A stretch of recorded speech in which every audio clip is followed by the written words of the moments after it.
noisy as fuck. Hey, this is what you get for recording our green room. I'm going to take your kick down. Hold on. Are you ready? Yep. Yeah. Just started. Here we go.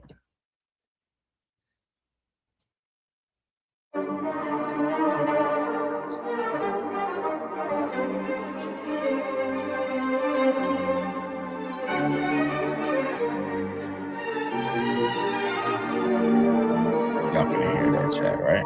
No, y'all didn't hear that.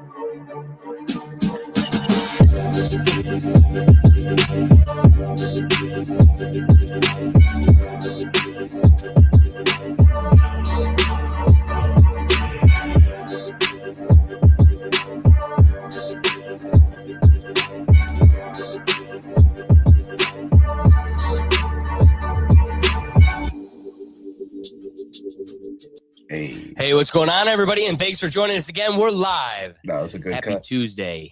That was a good Power, precedent, and global pressure. Welcome back to the Rethink Tank Live. First, former President Bill Clinton and former Secretary of State Hillary Clinton have finally sat for on-the-record depositions in front of Congress after months of defiance and contempt citations. And the videos just dropped. What did they reveal? And what does it mean for political accountability in 2026? Then, in a controversial 5-4 decision, the United States Supreme Court ruled that the United States Postal Service cannot be sued even when mail is intentionally not delivered. That means no money damages, no civil liability, even your mail even if it was withheld on purpose. Sovereign immunity just went nuclear. And finally, Iran. Whether we're talking geopolitics, regional tension, proxy conflicts, or the potential for escalation, there's a whole world and a whole Middle East reacting to major developments that have global ramifications. And war is finally upon us. Accountability, sovereignty, and global instability. This is the Rethink Tank Live, and let's get right into it.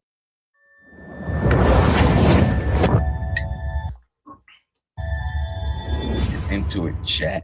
For those of you who have joined us in the past, you know that we like to open up the show where we have the chance to get some updates on the board. So I have some for us. First, when we talk about finance and the world of crypto and just I'm gonna double down, finance, money management, somebody that's always at the forefront, got a lot to say, couldn't be louder with their Bentley doing the one-handed catches. It's crazy news that our main man, Odell Beckham Jr., is officially bankrupt. It's really crazy to think, considering this wasn't a guy who burned out in his career early. Like, he's been in the league for so long. He's made so much money.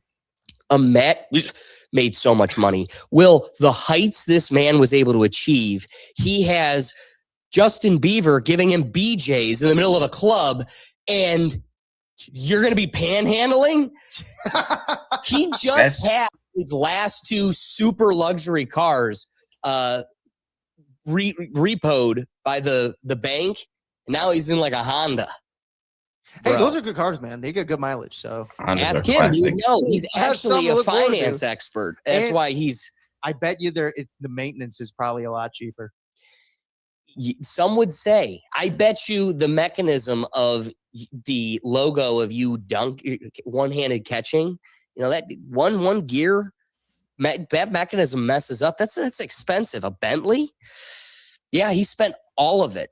I just, as somebody that finds his way proclaiming financial guidance, and we've had enough acknowledgments on the show, I couldn't leave this week's news without at least reporting that Odell Beckham Jr. is bankrupt. Because last year he had keeping it moving along. One of the other things that has caught a lot of attention, we kind of went viral with the story.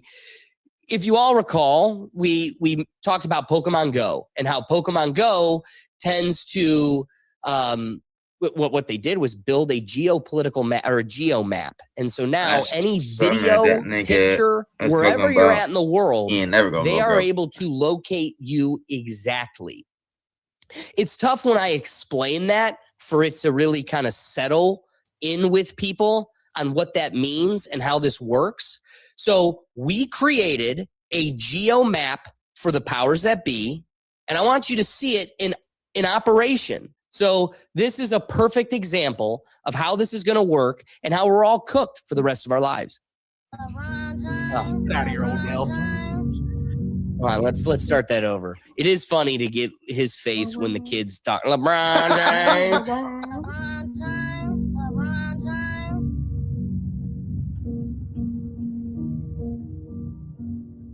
Upload the video.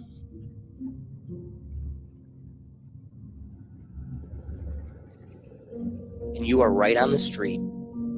That's crazy. There's the fence gap. There's the red fence now. I mean, look at how the house, he's able to confirm, dude, every angle. This AI is look at just the corner of this garage, they're able to confirm. That's crazy. Like, yeah, this is the beginning of the end. And it doesn't shock people too much because we have Google Maps that, you know, a Google car is driven down every street. It still isn't too surprising to folks when they see it on the street level. But that's what Pokemon Go did. It's wild that now you will be able to be in a deep, dense forest with overgrow, and they'll still be able to figure out exactly who you are. This is going to also play off of the Shia LaBeouf. They will not, you know, what is it? They will not silence us or whatever. Yes. They're going to operate off the sky, the suns. You're cooked, and they're going to know where you're at all times. Yeah, one of Shia's first famous arrests. But everything considered, we've got some exciting ones to get into today, so I want to dive right in. All right, let's start with the headline that has been simmering for months and finally boiled over. Bill and Hillary Clinton are now officially on the record. Former President Bill Clinton and former Secretary of State Hillary Clinton have both sat for sworn depositions, answering questions under oath as part of congressional investigation that has drawn national attention. This wasn't a friendly sit-down interview. This was recorded, transcribed, formal questioning. Attorneys in the room, members pressing for specifics, timelines being clarified, memory being tested. Depositions are where narratives get stripped down. There's no applause break, no rally crowd, no cable news spin, just questions and answers. And you get to be the judge in this court of public opinion. Now, regardless of where anyone lands politically, here's what makes this significant. When figures at that level testify under oath, every word matters. Precision matters. Consistency matters. What you say today has to match what you said years ago. And when you're dealing with events that have lived in headlines for decades, even a small discrepancy can become big stories. Supporters say this is transparency in action, that high-profile figures answering tough questions demonstrates the system working as intended. Critics argue it took far too long to get here, and the public deserves even more clarity. Either way, the fact remains. They're on the record now. And tonight, instead of arguing about summaries or reacting to secondhand commentary, we're going to watch portions of the actual deposition footage ourselves. You'll see the tone. You'll hear the phrasing. You'll notice what was answered directly and what required a little more maneuvering. No filters, no cable news, Chiron spinning it for you. I'm going to go right into the clips. And again, I'm going to leave it up to you to cast your opinion. But let's just start with this deposition here. This is how the tone. Hillary Clinton went first. She set the tone. And this was kind of towards the beginning of that interview. Let's see. I'd like to understand how that's permissible. Before the hearing was. It doesn't matter. We all are abiding by the same rules. I have There another. are photos that are being released of the secretary as she is testifying from inside this room. Can you please Which is totally wild. Benny Johnson did that. Totally crazy. But advise me as to whether or not that's permissible and consistent with the rules, particularly given that we have asked for a public hearing. If there are photos that are being released of the secretary as she is testifying, can you please explain how that I'm can done occur? with this. If you guys are doing that, I am done. You can hold me in contempt from now until the cows come home. This is just typical behavior. We will go off the record. Oh, for heaven's So I would like sake. to I'll give her that. That was understand a good how line, that's Job. permissible. Before the hearing was, It doesn't Excuse matter. me. We all are abiding by the same rules. I will take that down. Yeah, So I well, would like to take a break at this Yeah, moment. and I'd like to have I'm a done conversation. for now. For Go off the now, record. Go off the do record. the show, Madam Secretary. It is funny how we're getting to exciting moments when you finally get to see her at the precipice of her cool. But the other thing that I want to point out, this plays in the Clintons' favor to the nth degree, because they did want public trials. And it is frustrating that we're getting this now in clips and bits. Mm. The fact that you had a full testimony, the alleged perpetrator wants it totally public, and yet the administration that we truly deep down know is likely compromised is still putting the wall up. The most transparent, where's my Epstein file book? It says it, most transparent administration of all time. They still need to be able to put a filter over it. That's Let crap, us, chat. That's ABC, crap. chew it for That ain't you, true. and then we'll give you. They ain't and- transparent and no more. Take our word for it. We promise you How we're y'all giving feel you the about whole these thing. topics? They ain't Excuse transparent no me? more. So the fact that the Clintons were sitting here willing to do this totally live and totally available to the public, you dismissed that. You made it a closed hearing, and then some chump takes some like shoddy picture from the side, like sneaking an iPhone picture. Like that's low class. That's dog shit. Why was he even there to begin with? Why was Benny Johnson there? Exactly. Well, the way he was the one that released it.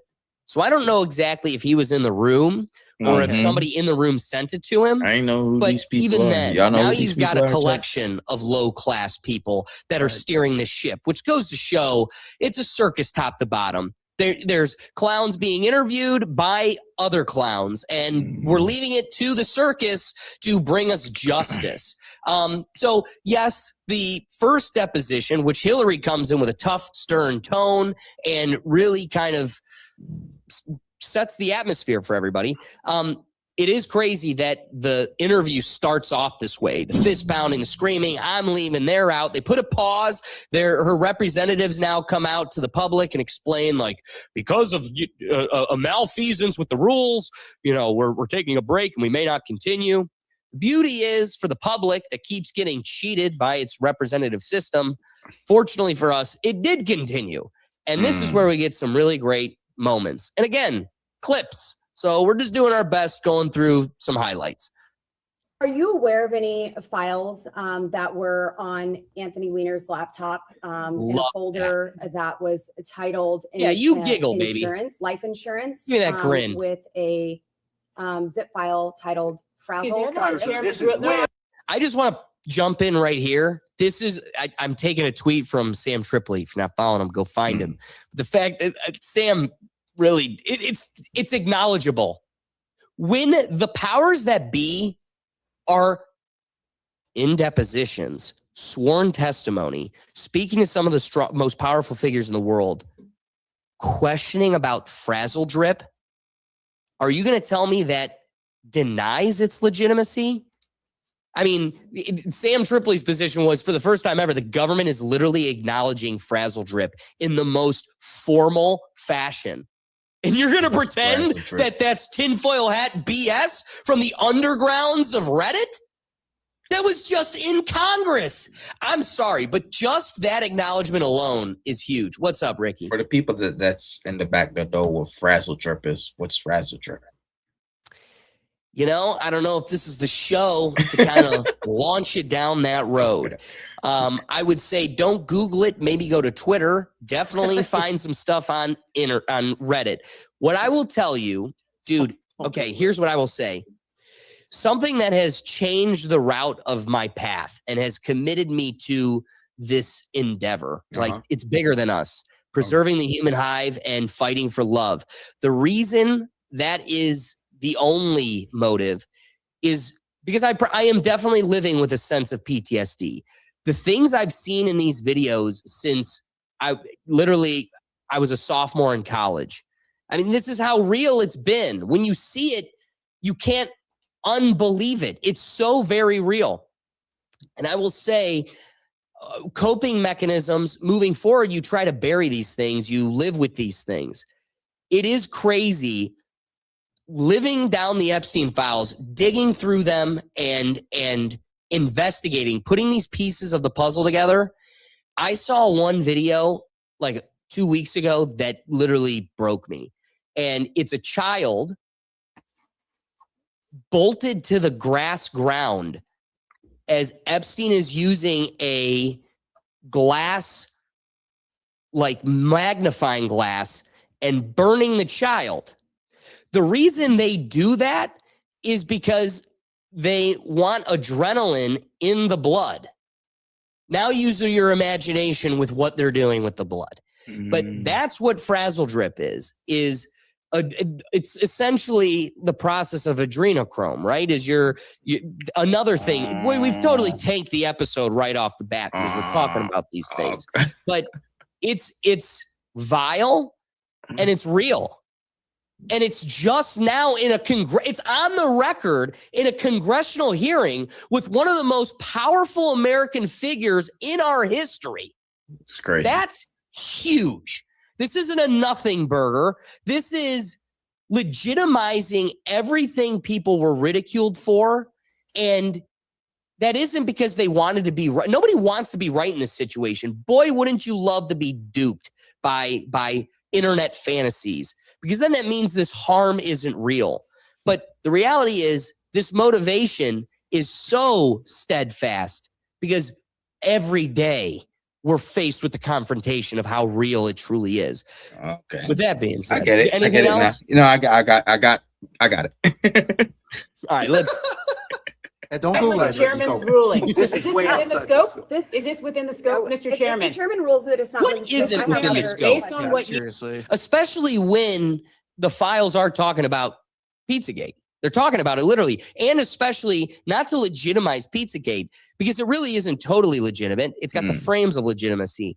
Remember that was a hoax created by Epstein on Reddit. That's what was proved in these files, that he and Steve Bannon were behind QAnon and that they were the ones duping the public. So what they wanted to do was take reality and muck it and fog it up so much that nobody's able to determine what's truth and what's fantasy. So yes, this is relevant because it's literally in the files and you're dragged with that correlation. You're dragged into the correlation. You said in the public hearing, is this within the scope? We can go off the record for a moment. Mr. Chairman, is this within the scope?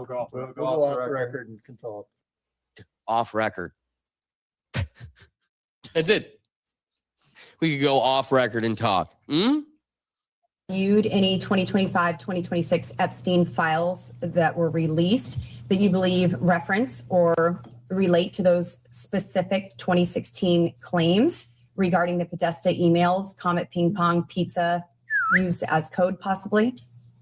I'm sorry, does You're this asking relate? her about whether Oh my she's God, let reviewed her answer. emails In the Epstein files. which relate to the wacky Pizzagate. Wacky. You can characterize it however you want. I just would like to know. Wacky. Still nobody wants to talk about, dude, I could go forever.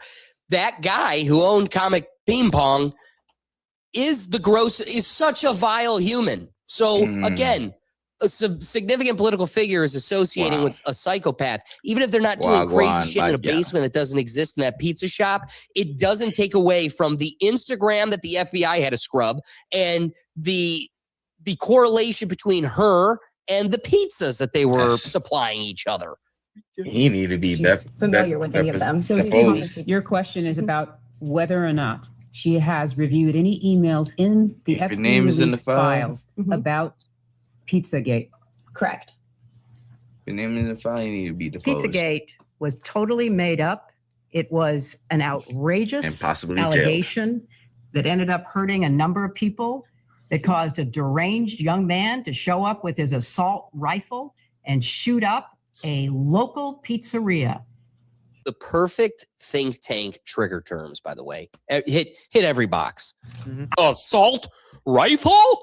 A skibbity toilet? I can't believe you're That's even a lie. referencing it. You should be. What's a There lie? are connections Be to specific. the language. I'm Well, not the talking QAnon about- people believe there are. So I don't know what QAnon have at people. Right, but bitch, Jeffrey Epstein is the QAnon people. That's why we're here. Believe. have at it. But you've accused certain parties, and I think even right now today, of promoting slow walking or read the information files? in ways that fuels conspiracies.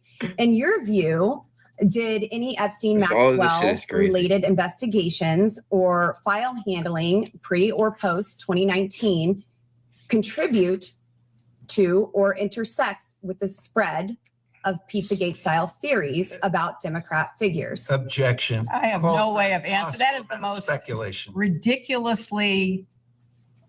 Have you or your representatives identified any Epstein file content that has been Who are you talking to, misinterpreted Jimmy? online to revive those claims? I disagree And with what you, steps, if dumbass. any, have you taken to clarify? Again, object on the ground of And I said, I think that whoever this is all named very in the reasonable. files need Well, to be first deposed. of all, I don't follow the crazy conspiracy Need to be deposed stories that are online. or I possibly regret jailed. that anybody does. I find it quite. What's that? Didn't we just have her on a few weeks ago where she was like, I read about you it all on right the with it? internet? Yeah, yes. Didn't Well, she there's just do that? millions of files naming Trump. How do you know that? Millions? Well, I read it on the internet. It's like, but again, what have I said? This is a direct attack at Democrats more than anybody. What was I saying since the beginning of this show? Years and years. Democrats have flawed logic in their brain. Somehow they have the ability to literally have their cake and eat it too.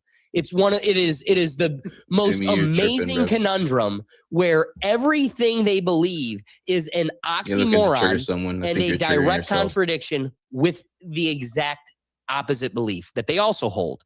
It's astonishing. I'm going to let her finish up here real quick. Sad, but also disturbing that people would believe some of what is put forth, like Pizzagate. So I have taken no Pizza. steps to review anything Do you think that might pizza- have.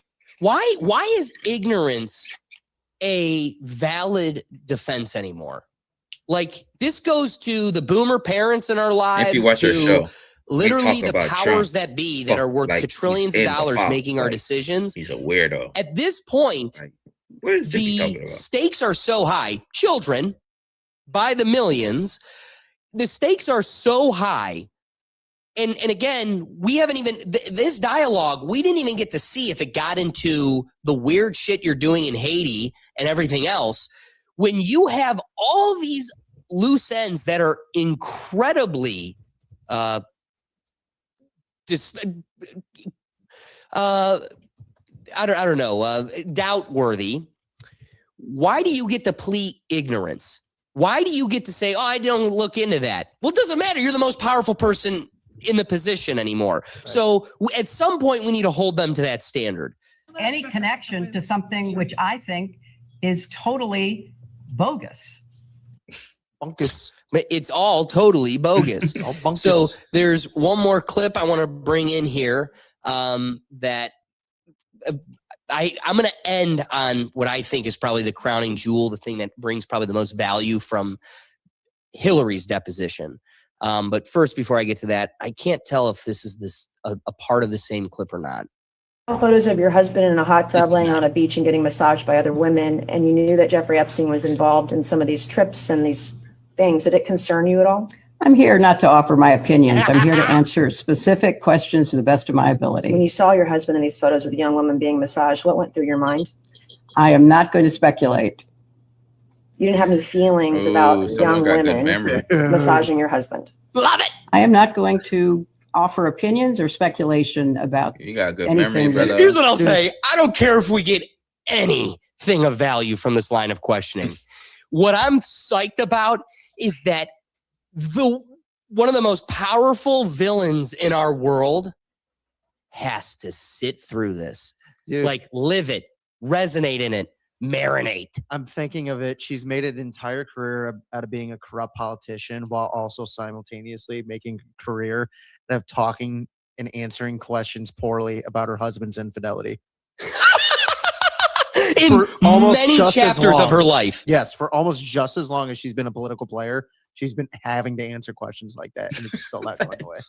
It's beautiful. And at your old ripe age of retirement, Dude, it's only getting worse. Dude, just the way she's answering it is she has recited this answer so many times to where she's just tired of saying it. And I love it. I love it. Have you ever seen like comedies, the way they, or even The Good Place, the show, the way they kind of like twist what hell is, and it's like a guy. I saw this on The Whitest Guys You Know, the TV show recently, where he's Google like, it, bro. got the devil's talking to the guy in hell, and he's like, I don't know, just asking the same dumb questions over and over again. The guy's like, "Stop doing that! This is hell!" And he's like, "See, told you." It's this is her literal hell, and I love it. This is hell on earth, and even if it's just for 5 minutes, we got her for 3 minutes. Sit in it. Wait, hold on. We're not even halfway. Hey, Hillary, got another question for you. I have no context for and was not there. Boys will be boys. After you learned that Jeffrey Epstein was convicted of sex crimes with kids, any of these photos of your husband with women being massaged on the beach that concern you? I have no context for even answering that question. And I think, obviously the innuendo, all the rest of it. I'm asking a black and white question. I'm not putting any leading statements into it or adjectives. Did you do anything to determine what was happening? Good answer. Cheers to Mace. I didn't embellish. And my question, I'm not putting any leading statements into it or adjectives. Did you do anything to determine what was happening in those images or on those trips that once you saw these photos, once you realized Jeffrey Epstein was a convicted sex offender of children, did you do anything to determine what was happening on these trips with your husband? I don't find any of your questions to be relevant to the investigation. What is relevant if a former Your husband is in the hot tub. This isn't relevant. This is irrelevant. Now, we're going to get to Bill here soon, but the same picture that literally has his tongue on the floor, he's drooling over himself in the hot tub. You find it to be there's no relevance? No relevancy. No relevancy. president was traveling around with young women? Well, you'll have a alone chance. with them. You'll have a chance to talk to him tomorrow. That's how you know a relationship's a business transaction. When she's like, "Hey, that's his to make." You said this morning. They just grew to that part in the relationship. You know what I mean? Like, his business is his business, my business, my business. How are you gonna let me? Dude, Ricky, how should I know before we- what Bill does? We haven't slept together in the same room since the 90s. You know? Well, me and Will, when we were getting ready for the show today, I even said to him, I go, "That's when a family is a corporation instead of a family." Too big to fail. Dude, let me ask you a Yes. question. Do you think their children view themselves as actual people or stocks? I think similar to the Trumps, it's like, Mm. and I think they take it from the Rothschild playbook. It's one of those, See people? you will either Talk take all a the list of crown people. or a sword. Like, we will either lop your head off or give you a crown. You either rise to the Being occasion one-sided. to be an elite, or we trim the fat. It is crazy how like the show Succession really just plays out in real time. Now Yeah. we're really getting to see it and we get to laugh about it. Not solicit funds from Jeffrey Epstein, correct? That's absolutely correct. Did anyone solicit Oh, we're funds gonna- from Jeffrey Epstein on your behalf? Not that I'm aware of. Did you ever invite Jeffrey Epstein or Ghislaine Maxwell to any of your All right, so now it's about to get real juicy. This is I think the most fruitful part of Hillary's deposition, and I think Let me give you all the you link know to the the show. conduit she uses to get to Jeffrey Epstein highlights in this administration and other blue administrations who is a true villain at the forefront. Out at all. And what then she how do was you know doing. Howard Lutnick? I know Howard Lutnick because when I was senator on 9/11, the firm he headed, Cantor Fitzgerald, suffered the greatest loss of life. As I recall, something like 650 of his employees were murdered by terrorists that day. Howard Lutnick missed being a victim because he was delayed dropping know his that. I child asked- off. I love You Nancy, asked the man. question. I'm going to answer your question. You're This was what I spent You're my going to yell at time me. doing. I'm a I survivor spent trying to look out for other Well, survivors trying to and get to the I bottom was of it. taking care You of waited the 6 people months who to lost get here today. 3,000 6 months, lives. and now you're being at World defiant Trade and Center. indignant today. You asked me I have about met Howard with Epstein Lutnick. survivors. I'm a survivor myself. You have emails. You've denied that Jeffrey Epstein, that you tried to get Jeffrey Epstein to give money to you. I did but not- Howard Lutnick was If used you to have an get email money. with me asking Jeffrey I Epstein have for an money, email from Howard Lutnick sending it to What's the Jeffrey question? Epstein and What's his the- people to I raise don't- money for I don't you know for about- an event, an intimate I take event money for from you everybody. at his offices Well, at Cantor Fitzgerald. You're look, going to sit if here you- today if you would and, let me and finish. obfuscate and say to this committee, you didn't try to get money from Jeffrey I didn't. Epstein when I there was didn't. an intimate event in an email that Howard Lutnick emailed to Epstein's people and Epstein to get him to come to your intimate event at Cantor Fitzgerald, a very small event. And so I'm not going to put it. You want to yell at me, that's fine, but I'll yell right back. Well, okay? I am looking out for Jerry, Sarah. I'm you doing go a right back job to that her you would sister. not do and refuse to do as Secretary of State. Thank you, and I yield back to no, Congresswoman. I'm going to finish answering the question. You do which I that. have You the do right to that, do. but you do that, Hill Dog. I am very sympathetic to your personal situation. Here's what I will say. No, you're not. You're right. Would I want to again in Damn. the world of moderate logic, like everybody's a little right and everybody's a little wrong? I need to give this woman her flowers. Do you want to see a master class of there's top tier, right? Like everybody knows the gold tier. But then as things like continue to grow, we've made up like platinum and diamond. Yes. This woman is the highest tier of grade A politician, like just thoroughbred talent politically. You want to see this in full display?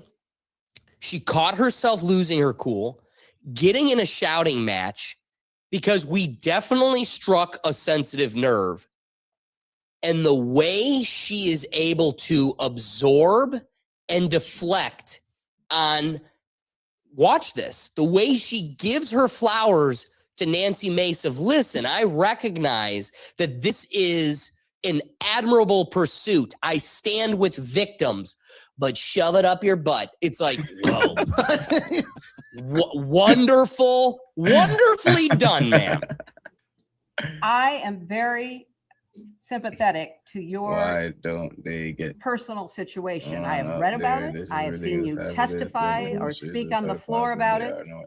They're all And pedophile. I very much sympathize with not only what you I went agree. through, If your but name's in an appreciate Epstein your file, effort to stand up. for you need to be survivors. investigated and deposed. I was a senator Let representing me drop the the link people again. who were I pinned the murdered link. on 9/11. So jump Nobody over there on the lost Rethink more Tank, people than and we'll Howard answer it for you on Lutnick. the You show. can say whatever If you you want. drop You it can over call here, him and have him I'm the appear only one before going the to answer committee. it. All right. But I knew Ask yourself why they're not. him. I knew him as the man who lost the employees that he knew intimately, including his brother.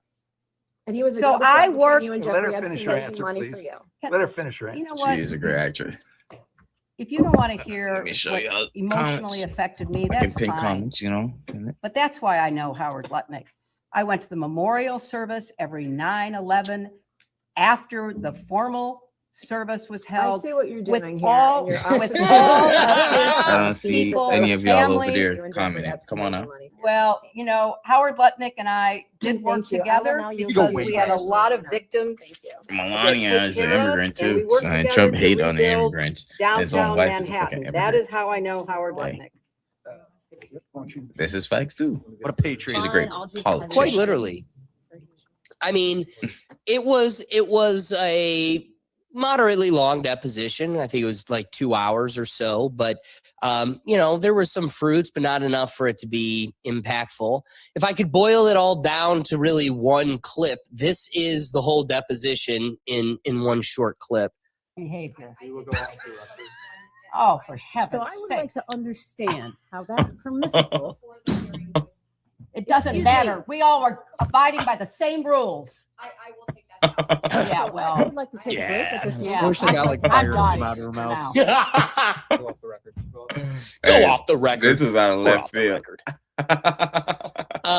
That was good. That was good. I didn't see that. I didn't expect view of that it coming. before. Well, let me ask you guys before we get on to Bill. Will, my God. Ricky, got any thoughts on Hillary's performance? Funny enough, no. I mean, it speaks for itself. Yeah, It's I one of didn't- those rare moments where you got to see her. Again, you said it. She's very masterful, kind of being able to center herself after she kind of gets riled up. But you really do see the side of her that we've always known is there. And again, then it's all the political jargon. She's able to find ways to kind of move around the questions, not be super direct with it. But I mean, the proof is in the pudding when it comes to the files. So Exactly. I got to tell you, Ricky, what are your thoughts before I pull this up here too? I didn't think anything was gonna come of this other than like sound bites and little charades like this. So it's just entertaining. So pretty much just political theater, as you always say. It's just straight entertainment at this point. It is. Because We are literally watching political WWE. Nothing at real this is point. gonna come from it. If your name is in the Epstein file, you should be deposed and possibly jailed. I'm just saying. That's where I'm at. Well, and I'm hoping we see that, but I know that it won't be organically. We're going to have to force it. So one thing that I want to address before we move on to Bill, because this really only was highlighted and raised during the Hillary Clinton part. First off, I want to show you a picture. If anybody knows Laura Loomer, I just need to highlight this photo. Like, this is what we're talking about. This is who you're getting your political science from. Two freaks. And it also goes to show that it's all fingers of the same hand. oh, wait, All wait, wait, birds- Alex. I Yeah. think Loomer was the one who took the photo that sent it to Benny Johnson. I think she was there. No way. I think she was there. Can you search on that while we? Yeah. So that would be curious. What's so that? this is a lady that's deposing Hillary. No. Nancy Mace, much more attractive. No plastic surgery. She is not a freak like Laura Loomer. Laura Loomer is a boot-licking shill that just literally barks, and she's that. You ever see the toy from like the 60s where you wind up the monkey's ass and it just sits there and. That's Laura Loomer. They actually pay her a professional salary to do that in the political realm. It's actually crazy. But it's beautiful to see her before she diced up her face, and it looks like she's literally sitting next to a lizard that will do it for her. Hillary hasn't aged a bit. She looks. I pretty. know. She looks. You gotta admit, her lizard costume has held up. Done a good job. No, it was Bobert. Ah. Oh, all right. Well, hey, I gotta razzle some feathers. So, last thing I want to highlight that came These from people are that. crazy. Anytime you see Howard Lutnick laughing as the president is lying on stage, I want you to know this man is laughing at you. This face should always tell you he's laughing at you. Every time the president is publicly getting one over your eyes, this man is over his shoulder laughing his ass off. And as he laughs and giggles, I need you to be reminded, no matter how hard our transparent and honorable DOJ tries to hide it, this photo needs to be insered in your brain. This is a guy that said he never went to the island, never was friends with Jeffrey Epstein. He's the bald bastard over Jeffrey Epstein's left shoulder, our right. Bro. First off, don't be worth billions of dollars dressed that way. Bad drip. Somebody. I said that all dress. Yeah, dude. Bad. Sandals, bad. You're worth too much money to be that bad and go. You're literally on. Let's go check out the shore and then go commit outrageous felonies. That can't be what you're wearing when you're doing that. That's just, it's bad taste. Poor taste. But a little story about this photo, why we need to highlight it. What the fuck do you want us to wear? This was a photo in the Epstein files in the drop by the DOJ. Now ask yourself why they removed that file from the drop. Well, it can't implicate Jeffrey Epstein. That guy's apparently gone. 2, 3. Nobody knows who these other folks Yeah, are. who's The the one other guy? dude's completely turned around, and I don't know the guy on the left or the right, but I do know the guy smack dab in the middle has a position in the president's cabinet and one of the most influential, persuasive positions This in coming. that cabinet. And yet Wow. it clearly wouldn't have anything to do with protecting this guy who continues to laugh in your face. So why are we bringing up Howard Lutnick? To remind See, you, Jimmy? in the Hillary Clinton deposition, what she provided us is that he was the conduit to Jeffrey Epstein paying her. He was the one soliciting all the money and getting the money for Hillary, and he was the one giving it to Hillary. Now, I thought Hillary was the enemy of Donald Trump. I thought that was a different political party. I thought that this is not one giant political mechanism. My wires just got too tangled right there. Yeah, dude, you're very quickly becoming Charlie from Always Sunny, where it's just sucking the cigarette. I swear, it's all connected. I swear. Dude, you're seeing it. So she can sit there and bold-faced lie saying, I never even met the guy. Will, what did you discover from the depositions? Which part? That they never had contact with each other. Oh yeah, they never met. They didn't even know each other. I don't even think they were ever in the same room. It's like when you ask yourself, I've never seen him and Batman in the same room, so maybe he's Batman. No, but didn't you say that you saw the deposition clip where Hillary was saying, I've never met him? Oh, And- right. So there was, I guess, maybe an email that Epstein emailed someone. I don't know who it was for, but it was about Hillary. And Hillary was very adamant that she's never met him in person. And the email went, Epstein said essentially that Hillary is much prettier in person, which is kind of a curious thing, the word. If you've, like, why would you say that about someone if you've never seen him in person? Yeah.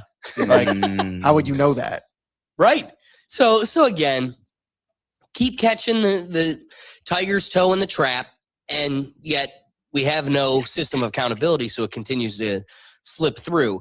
Now, I want to dive into what I think would Hey, make be sure y'all drop your comments. the what y'all much think about more this. entertaining half of the depositions, which is Big Bill.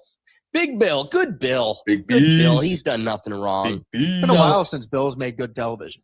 It's been a while. And boy, did he do it this weekend. You know, it is funny.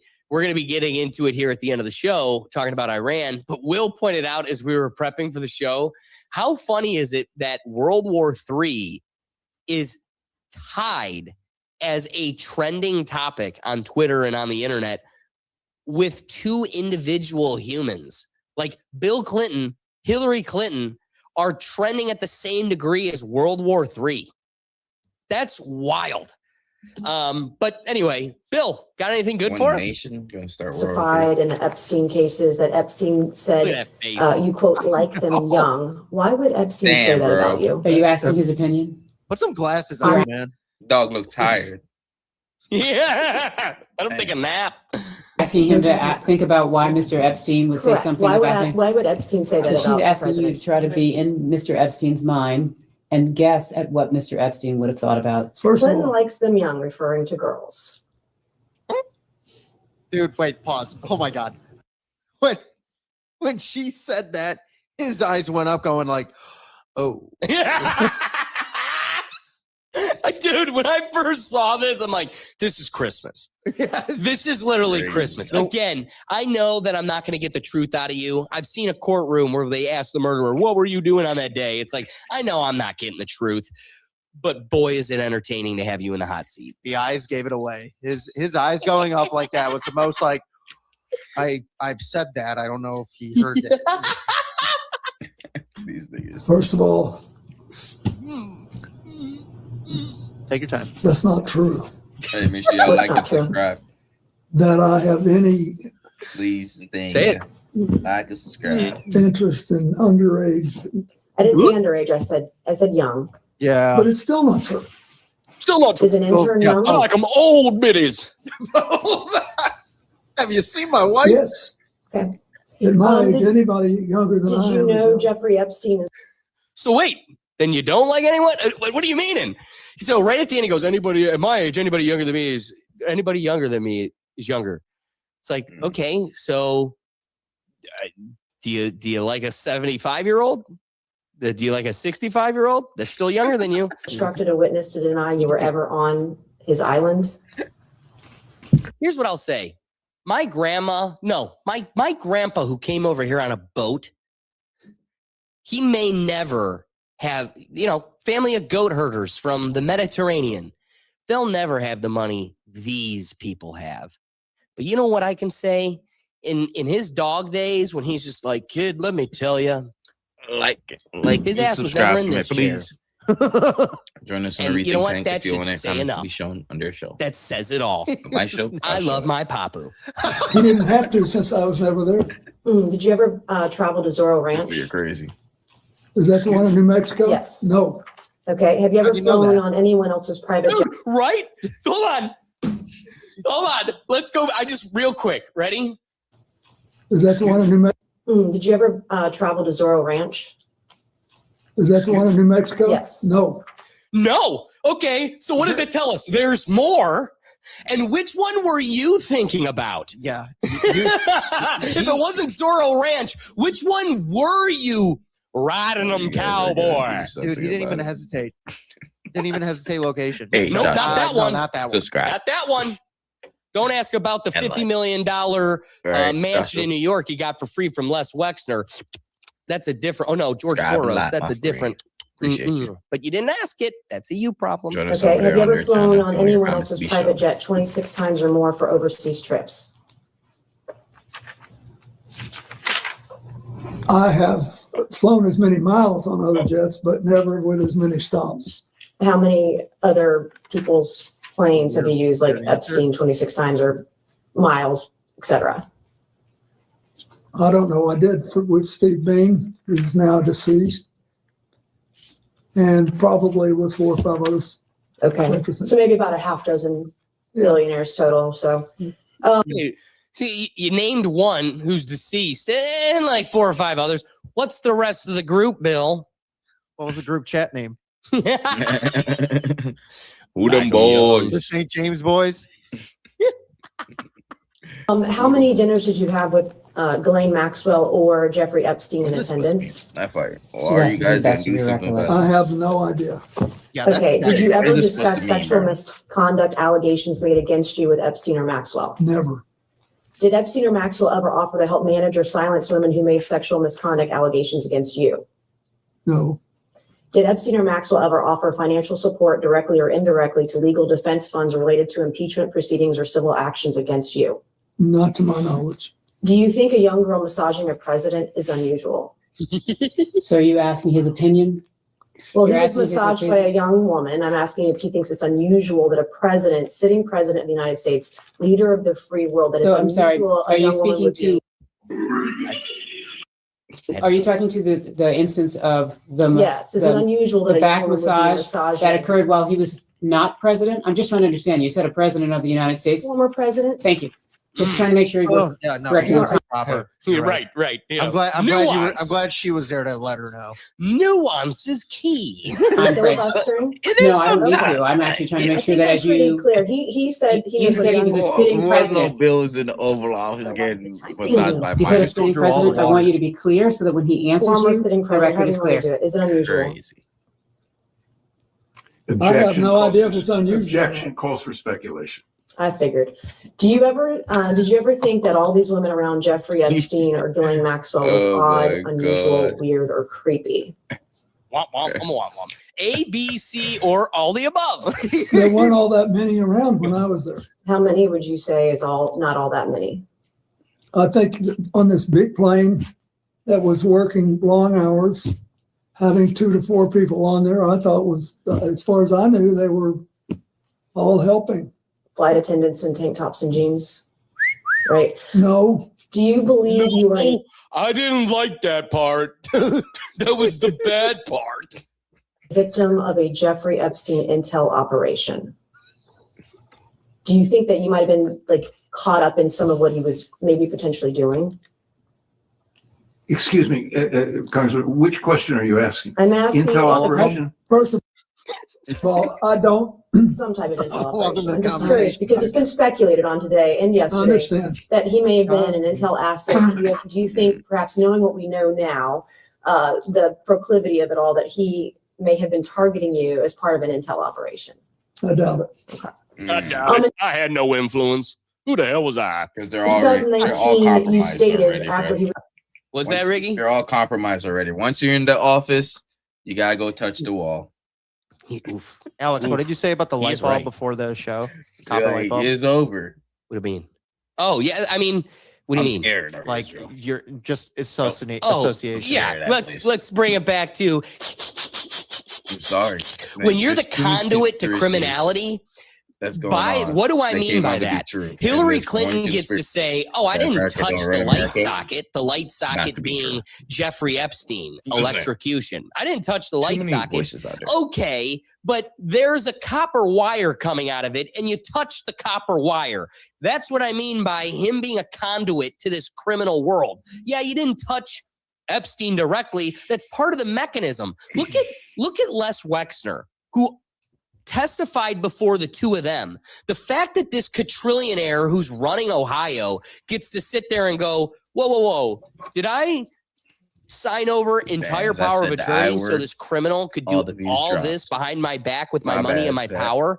Yes, but that still Mm-hmm. doesn't mean I can't call or take the plea of willful ignorance. I didn't know that he was doing this behind my back. At a certain point, $1 quadrillion doesn't go unnoticed. Same thing here. It's, ma'am, you took enough money to move cities. Remember, Patrick, when the worm was coming in Yeah.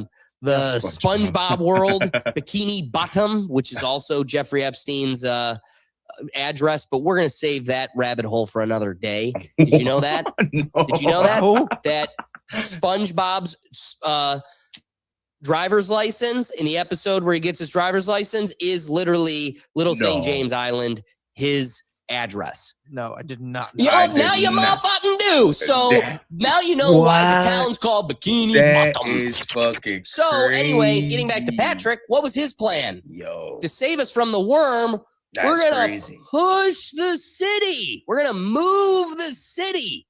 That's wild. I'm just bringing it full circle. These folks would. Honestly, I got so distracted by the Little St. James, I forgot where I was going with Patrick. I mean, you already blew my mind enough. So Yeah. SpongeBob. The story is that they played SpongeBob to keep the kids entertained. No, it's slipping in innuendos I to did not just know like that. Chad. laugh in your face. But again, just reminding you that it's just having enough plausible deniability that they're directly positively impacted, but get to say they had total ignorance and had no idea. would be the second time. You stated you knew nothing of Epstein's, quote, terrible crimes since you only met, quote, briefly on only, quote, 2 occasions. Was this statement false? Excuse me, Congressman. That's not an accurate statement. Can you that please statement? share us the what you said? Yes, in 2019, as Look at him just sitting reported there. by the media, which the witnesses who testified. Look at the face of work going on either side of your shoulders. Like they're doing it. Like just watching these other, they're getting grilled and just like watch his face. It's like, well, hey, you caught a contradiction, but he doesn't have to answer that. And he's like, just work, do the thing, guy. Lady, keep talking. They're gonna make me do some things. All right. I got 2 more clips of good old Bill. Oh So my God, these let's niggas. get excited. Why y'all not over there on the YouTube, man? Their YouTube in the comments. Come on, I jump love over this. the Rethink Think channel over here. So if you don't know what's going on here, Bill is looking at a photo of victims, folks, whatever, in the hot tub. And he's enjoying this piece of evidence way too much. Them good old days right there. I had a mojito. Look at he takes it back give me that back. Mm. I remember that little dress. Look at that. She looked good. You gotta admit, she looked good. Okay, I remember that day. Good times. Look Mr. at President, we that. have about 5 minutes remaining in the majority's first hour. Yeah, that was the I best just time of my wanna life. Ask you some questions Yes. related to the crimes committed. Oh by my Mr. god. Epstein and Miss Maxwell. His face. We did. We did Will do that. Will made a comment getting ready for today that just defines this whole moment. A 4-year-old looking back in their high school yearbook. Like, look, there's old Sally. Oh my God, we were so much less loose skin.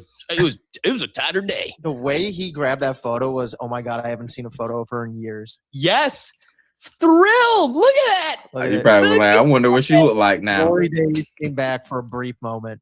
And I gotta remind you guys, as we've done That's crazy. digs down the Epstein rabbit hole and done our investigations, Oh, you yeah. know, reporting our findings. It is wild to, you got to find some of these photos. I don't want to display like Thanks. past content, but like that photo Thanks. of Bill in the hot tub, just I believe this. comfortable. You can't I beat believe that. And he's gonna sit there and play ignorance. Like, I don't know. Facts. It was a fun night. You Dude, wish you were there. Dude, he's leaning back like, you got nothing on me. Nothing on me. All the president. It's like, hey, I got that 16-year-old on me. Oh, I got her on me. PDF files. Anyway, last clip of Download. good old Bill. Anyway, That President Clinton was her friend, not Epstein's friend. Is that accurate? I'd say that it was Let's say it. accurate to say that I felt closer to her than to him. Wow. And for the record, why was that? Her as in Jeffrey Epstein or Ghislaine Maxwell. So yeah. And don't forget, Ghislaine was at their daughter's wedding. Because I had seen her more and because she was very good friends with Evelyn Rothschild and his wife Lynn. Oh, Who I'm even closer with. Rothschilds. whom I Wow. knew and was in regular touch with. There it is. Smoking gun. We got it. I solved the story 2 weeks ago. Wow. We know what it is. They, with the World Economic Forum, we were able to prove that this What do you is mean by the this? Rothschild US family MAGA? sneaking in their one world government. Us, man. And what is this admission here? Wow. enough. I knew her more than What do you Epstein, mean by and this? I was frequently around her because I was around the Rothschilds the most. Excuse me? So there's your nexus. There's your connection through the president of the United States. Former. Yeah, sorry. She did make Yeah, that nuance. clear. Now he can get all the massages he wants. Former. Let me give you guys an opportunity. Let me make sure real quick there's no other Billy Bobs. Nope. Any rapping thoughts from the depositions, Ricky? America's not run by the American people, and they're all in this. It's like High School Musical. They're all in it together, okay? They're one big pot. Every conspiracy is like front and face and center. It's crazy. Christopher You're we're right. living in. Will, any rapping thoughts? I need to I hear think it this was split, really chat. great that we've now got to see the dynamic I of need that to hear this split, marriage chat. again. I feel like it's been a while. It's great. When it comes to the things that they said, it's just more. Again, we all knew we weren't going to get the most enlightening kind of details, but you could see it in Hey, their face. After this, I'm Hillary gonna live looked on like the Twitch, walls Twitch were football. closing in on her, No. and Bill just The couldn't hide it. Battlefield 6. Bill had no idea how to handle it. Do y'all game? You're right. What's y'all game? And what a beautiful moment. I gotta say, as something we've been like praying to get here, it's here. Let me switch It's the nowhere topic near now. as fruitful as we had hoped or Let me switch the expected, topic. but boy, was it fun. It made for a fun weekend. At the end of the day, this isn't just about Bill Clinton or Hillary Clinton as individuals. It's about something bigger. The Clinton Foundation? No. When people rise to the highest offices in the country, they don't just inherit power, they inherit scrutiny. Depositions aren't reality television. They're not campaign rallies. They are one of the few mechanisms in our system designed to pierce through branding, legacy, and media framing and reduce everything down to sworn testimony. And that matters because the strength of a republic isn't measured by how comfortable its most powerful figures are. It's measured by whether those figures can be questioned, challenged, and held to the same legal standard as everyone else. Man, I think On the record, under oath, without immunity from examination. Court rules. Some people will walk away Postal from these Service can't be depositions sued. satisfied. Others will feel they raised more questions than they answered. That's politics. But the principle at stake is non-negotiable. No title, no last name, no past office should place anyone beyond accountability. Transparency doesn't automatically equal justice, but without transparency, justice doesn't even stand a chance. And whether you view tonight as closure, confirmation, or the beginning of another chapter, one thing is clear. History isn't written by the headlines. It's written by what's said when the cameras are running and the oath has been sworn. That's the record. And now it belongs to you, the public, to judge. Now let's get to a more impactful topic directly from the judges above. And this is where the powers that be tell you how you're going to live your life and enjoy it. Let's turn now to the Supreme Court decision that just quietly rewrote a part of how Americans can or can't seek justice when the government harms them. In a 5-4 ruling, the United States Supreme Court has held that you cannot sue the United States Postal Service for damages even when mail is intentionally not delivered. This came down in the case United States Postal Service versus Conan. Now, on its face, that sounds like it might just be about lost checks or junk mail that never showed up. But the implications go deeper than that. At the heart of this decision is a legal doctrine called sovereign immunity. The idea that the federal government can't be sued unless it has specifically waived its immunity. That principle dates back to foundational Supreme Court cases like Schillinger versus the United States, which held that the United States can't be sued in federal court without consent. Under a federal law called the Federal Tort Claims Act, the government does waive that immunity in some situations, allowing people to sue the United States for certain harms caused by the government employees. But there's a carve-out known as the postal exception.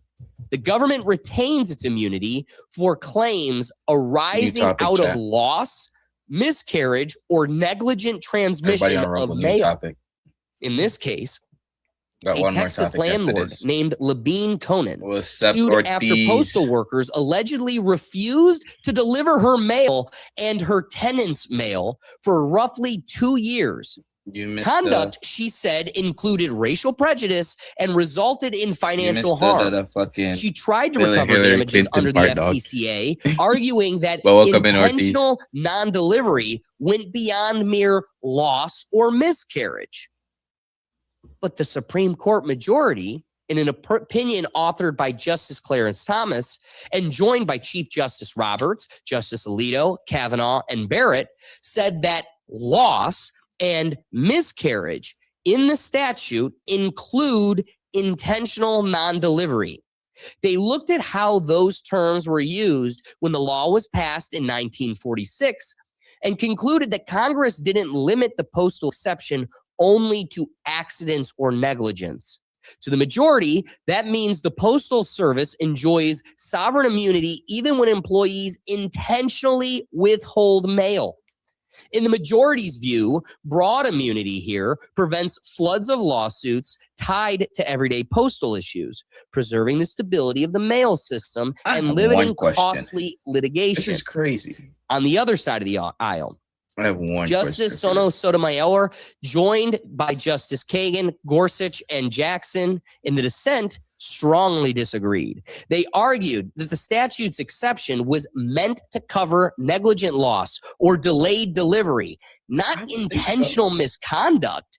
To them, saying that withholding mail on purpose is the same as losing it accidentally, which stretches the law well beyond how Congress intended it.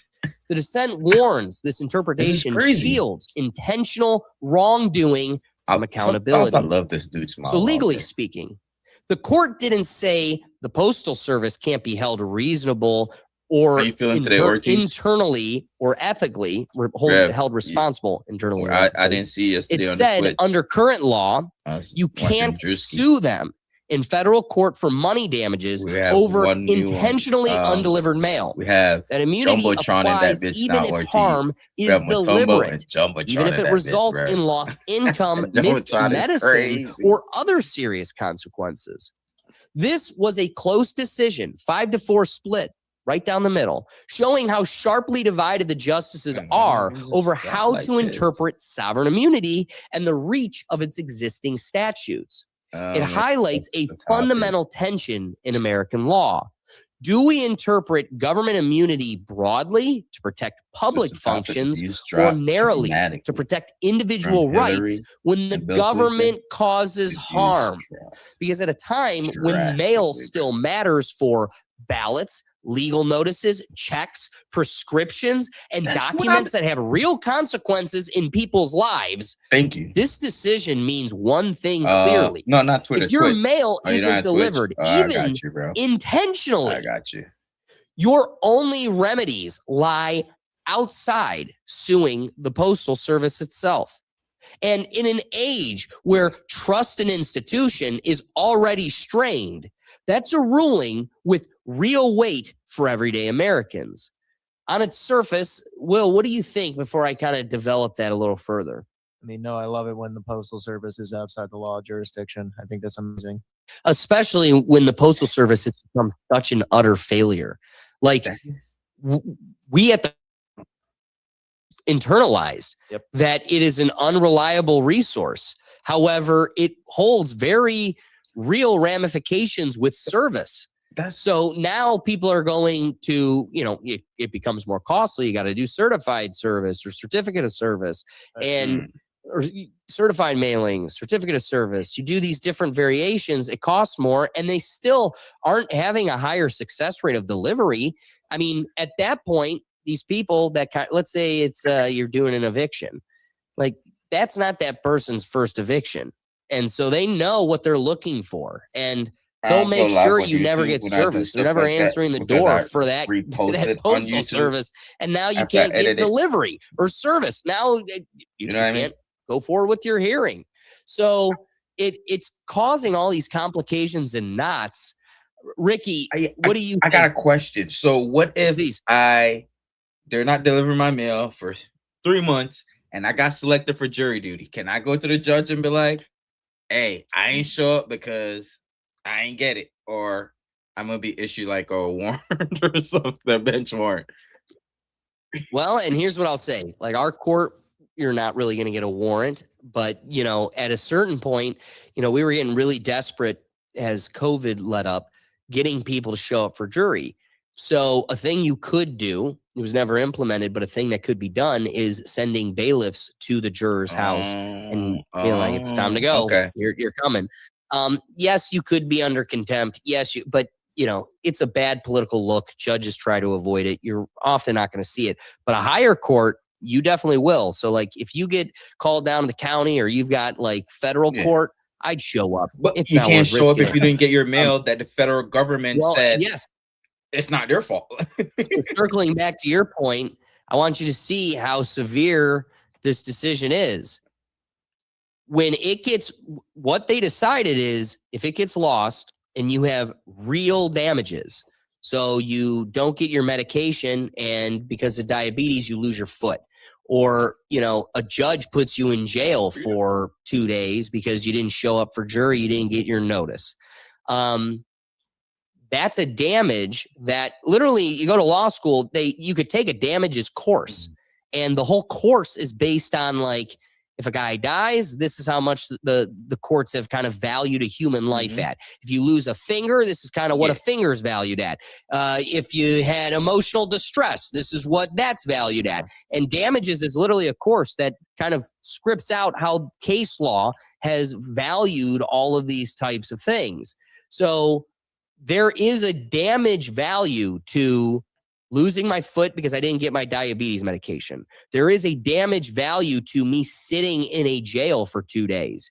What this Supreme Court decision said is, yeah, no matter what happens to you, I mean, it really sucks if a judge doesn't show mercy and take into account the mitigating factors that were outside of your control.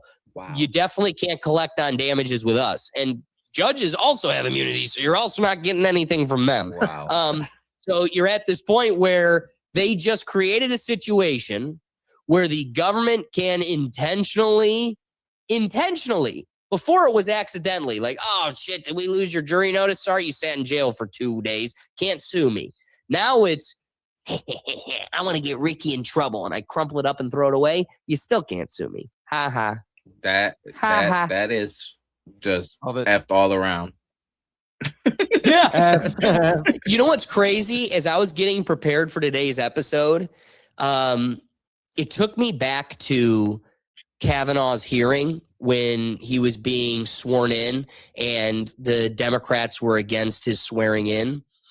That was definitely a political play. I mean, they had a psychological professor and psychological expert from, I think, Harvard or Yale come in, and like that's where they were berating each other. You know, she's saying it happened to me when I was 60. It was all a giant psyop. And at the time, I bought into it. Because it was such an absurd hearing. I just thought this guy was getting such a terrible shake. It was unfair. However, now with everything boiled down, I wish I knew at that time that Kavanaugh was the attorney that or the judge that assisted in the Patriot Act, which again is literally why what's this face in Russia? I can't even think of it right now. It's not our Snowden. buddy who's exiled. Snowden. The fact that Snowden is banished from our country because he sounded the whistle on something Kavanaugh brought into our wasn't country. this brought up? Well, I know, dude. I know, yeah. Because that's how you know it's all a political charade. Those Democrats don't have your interest in heart either. It's all fingers of the same hand. So the frustrating part is I got really ticked off with South Park because they sided with the lady when they made a satirical Right. Yeah. draw, like, you know, and now it is like, yeah, no, this guy is Mr. Hanky. He is literally a turd. That guy is poop. And I'm shocked that I got offended and I never turned on South Park again. I was so done with South Park. And today I'm getting ready for the show and I'm like, once again, those two assholes got it right again. Like every time they're right, no matter how much. It's like at that time, my lens was mucked up and I couldn't see that like Kavanaugh really is a turd. Like that guy is Mr. Hanky. Wow. And that is the nicest way to put it. I mean, the dude's so much worse than that. So it's just shot. Like now we're here. And this is the guy again, now with foresight, you know, hindsight's 2020. It's like now, you know, this is one of the most evil judges and he's there for life. For life. So yeah, when we start pulling apart the layers of these ramifications, it's in his historical track record. And people. He just keeps replaying it in every decision he After can. people, no matter what, like the Patriot Act and the Postal Service. Come on, Dave, bro. What a way to write your name in history. Well, one last piece I want to bring up before we conclude the topic here. That's crazy. I was curious, can you sue the individual government worker personally? Because it's like, okay, you know, my brain goes, well, maybe there's still some individual sovereignty. You know, the whole theory and philosophy of our country is that we're fighting for the individual republics of people. I got to imagine this doesn't completely shut that out. So maybe I can't sue the government, but I should be able to sue that one negligent or, intentional bad actor at the Postal Service. Short answer, usually no. And it's very difficult. Here's why. Under the Federal Employees Dude, Liability this is Reform and Tort crazy. Compensation Act, often called the Westfall Act, Because, like, if a federal employee was acting within the scope of their What's up, employment, babe? the federal government is substituted as yo, the the Postal defendant. Service can get rid of your You mail can't sue them. on purpose So or accident. once that happens, sovereign immunity You can't rules sue them. apply. This league was in And inertia if for the 3 years. FTCA exception blocks the Sue claim, and the Supreme case is Court ruled dismissed. So you generally that the cannot Postal Service bypass can't be sued. immunity This by is suing the postal worker crazy. personally if they Yo. were acting within their official Imagine- duties.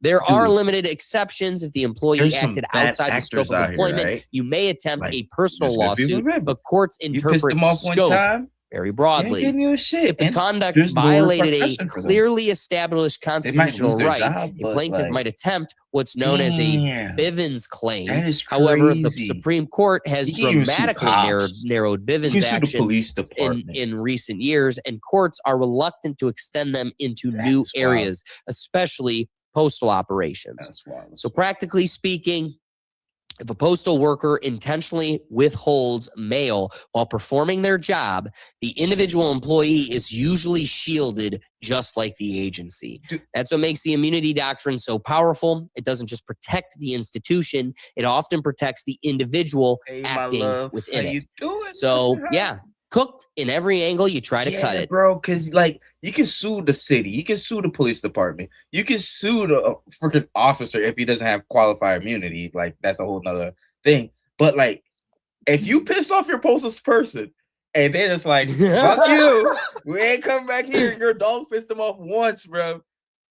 They can get fired, but like legal, like there's no other ramifications other than you complaining to the postal office and hope they take action. You're so right. Wow. Will, what do you think? You better be greeting your postal worker outside every day going, "Hey man, it's Bro, so good to see you You today." better have water out. I've never been happier to You see better you. have water and little crackers and biscuits out there for your dogs now. Give 'em leave 'em a little milk and cookies, leave 'em a little treat every day. me presents. I've been a good boy this year. Start talking a little crap about your neighbor. Yo, that's like Just start talking about you don't know what There's the good neighbor says people. about you. Yeah, you don't, man. Jerry down the Yo, road, he's there's not a bad fan, dude. in every I love it, environment, bro. And people that just do malicious crap just to do it, just to test their power, bro. There's gonna be so much crap that come out of this, and it's gonna. I think you're can't wait for right. that one first person to just hear about this and be like, Birdman rub his hand and like, let's see how far he can go. And you just nailed it. What made me realize how right you are is the reminder of like I think it was the 80s, 90s at the latest, but I think it was the 80s He's when gonna post the term going Yeah. postal became like socially relevant. It's like these are the people that are snapping their psyche from the narrative was that it was folks that were snapping their psyche from doing the same mundane job. And, you know, people are going crazy doing this job. It's like, add that element, add now today, no offense to these folks. I hope my postal worker isn't watching so he doesn't intentionally damage my mail. But these aren't the highest rung of performing members of our society. And so add on to it that it's a job that snaps your psyche. These are not the most sophisticated members and might have their own internal issues, which what do I mean by that? That's the highest likelihood of somebody that's going to get petty. Like Ricky just said, this is just a tiny little bit of power they have in their life. And the person that they can't stand, they're just going to be like, every time they get their mail, just like, I hate you, Susan. You slept with my boyfriend in 12th grade. It's still a federal crime to open someone's mail. It's Say that still a again? federal crime to open someone's mail. But what if you're the mail person on the job? Here, you know what? I didn't open it. I just peed on it. It stayed totally intact. Can't prove it. It's just soaked now. Wow. It's just so. Yeah. Easy. Or just literally, I gave it to Pennywise. Yeah. I just put it in the gutter. It's gonna be so much shit come from Womp womp. this, bro. It's crazy. I'm just Dude, amazed. they're gonna call it the U.S. Postal Wars. like they didn't even put Add it to the list. like they could have like We're shaved not it down a doubling little enough. bit to like it has to be like an extreme circumstance where you can do this or that. Like there gotta be some type of check. Like this is just balanced all their way. Dude, Like think about that. oh my god. A landlord and a tenant were both having their mail intentionally lost. And the government was like, yeah, we don't care. Yeah, we don't care. 3 years. That sounds like a you problem. Yeah. Maybe next time, don't piss off Suzanne. We put a lot of faith in Suzanne. She shows up to work every day. And we're going to let her throw your mail away if she wants. That's wild. so crazy. Any other rapping thoughts, or I'm going to close it out here? Bro. That's wild, though. Yeah. We hit all the golden points. We of this. hit it all. We hit it That was our all. third topic. Iran. In the United States Postal Service v. Let me Conan, change the the topic. court Let me didn't say change the intentional topics. misconduct is good. Didn't say refusing to deliver mail is acceptable. What it said Yo, in a YouTube 5-4 today, I ain't split gonna lie. is that got Congress like wrote 50. sovereign immunity YouTube is broadly booming enough today. that the Postal Service cannot What be y'all think sued about for that, though? money damages Postal when people mail can't get in is trouble lost, for purposely miscarried, not or not giving delivered, y'all mail. even Y'all don't find intentionally. that crazy? And that takes us to the core principle at Y'all issue. don't find that crazy? Sovereign immunity. Sovereign immunity is the doctrine that the government cannot be sued unless it explicitly consents to be sued. The Federal Tort Claims Act partially waives that Crazy. immunity, but it also I'm includes carve-outs. The majority held that this postal carve-out is broad, and unless Congress narrows it, the New courts topic. won't. The majority framed it as a new matter topic, of new statutory topic, new interpretation and institutional stability, preventing a flood of litigation against a massive federal system that processes billions of pieces of mail annually. The dissent framed it as a matter of accountability, arguing that intentional wrongdoing should not hide behind language meant for negligence. I could not agree more. And that tension is bigger than the Postal Service. It's about where the line sits between protecting government operations All right, and over here on protecting Rumble. individual citizens when harmed by those Topic operations. 3 The Rumble. court essentially said, if you want this changed, Topic 3 talk to Congress. Because in their view, is Iran. it's not the judiciary's job to rewrite the waiver, essentially knowing that nothing gets done in Congress.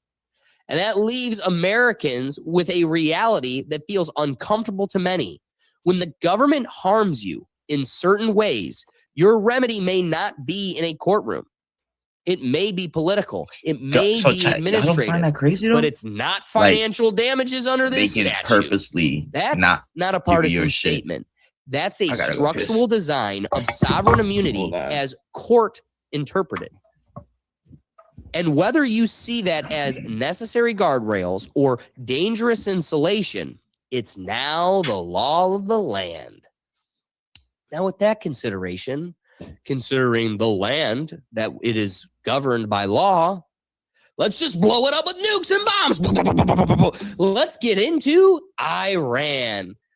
Let's talk about what almost feels unreal, but is absolutely real. The war involving Iran that no one really asked for, except one favorite group. Yet we're fully in it. Over the past few days, the region has flipped from tension to full-blown military conflict. The United States and Israel launched coordinated strikes on Iran, hitting missile sites, infrastructure, leadership compounds, and other strategic military targets across Tehran and other cities. Just in the initial assaults, reports indicate dozens of high-ranking officials were killed and key facilities were damaged. The situation escalated even further with the death of Iran's supreme leader, Ayatollah Ali This Khamenei, is crazy. who was This reportedly orange killed in the TV opening shit. wave of strikes. What I That mean by alone is a watershed moment.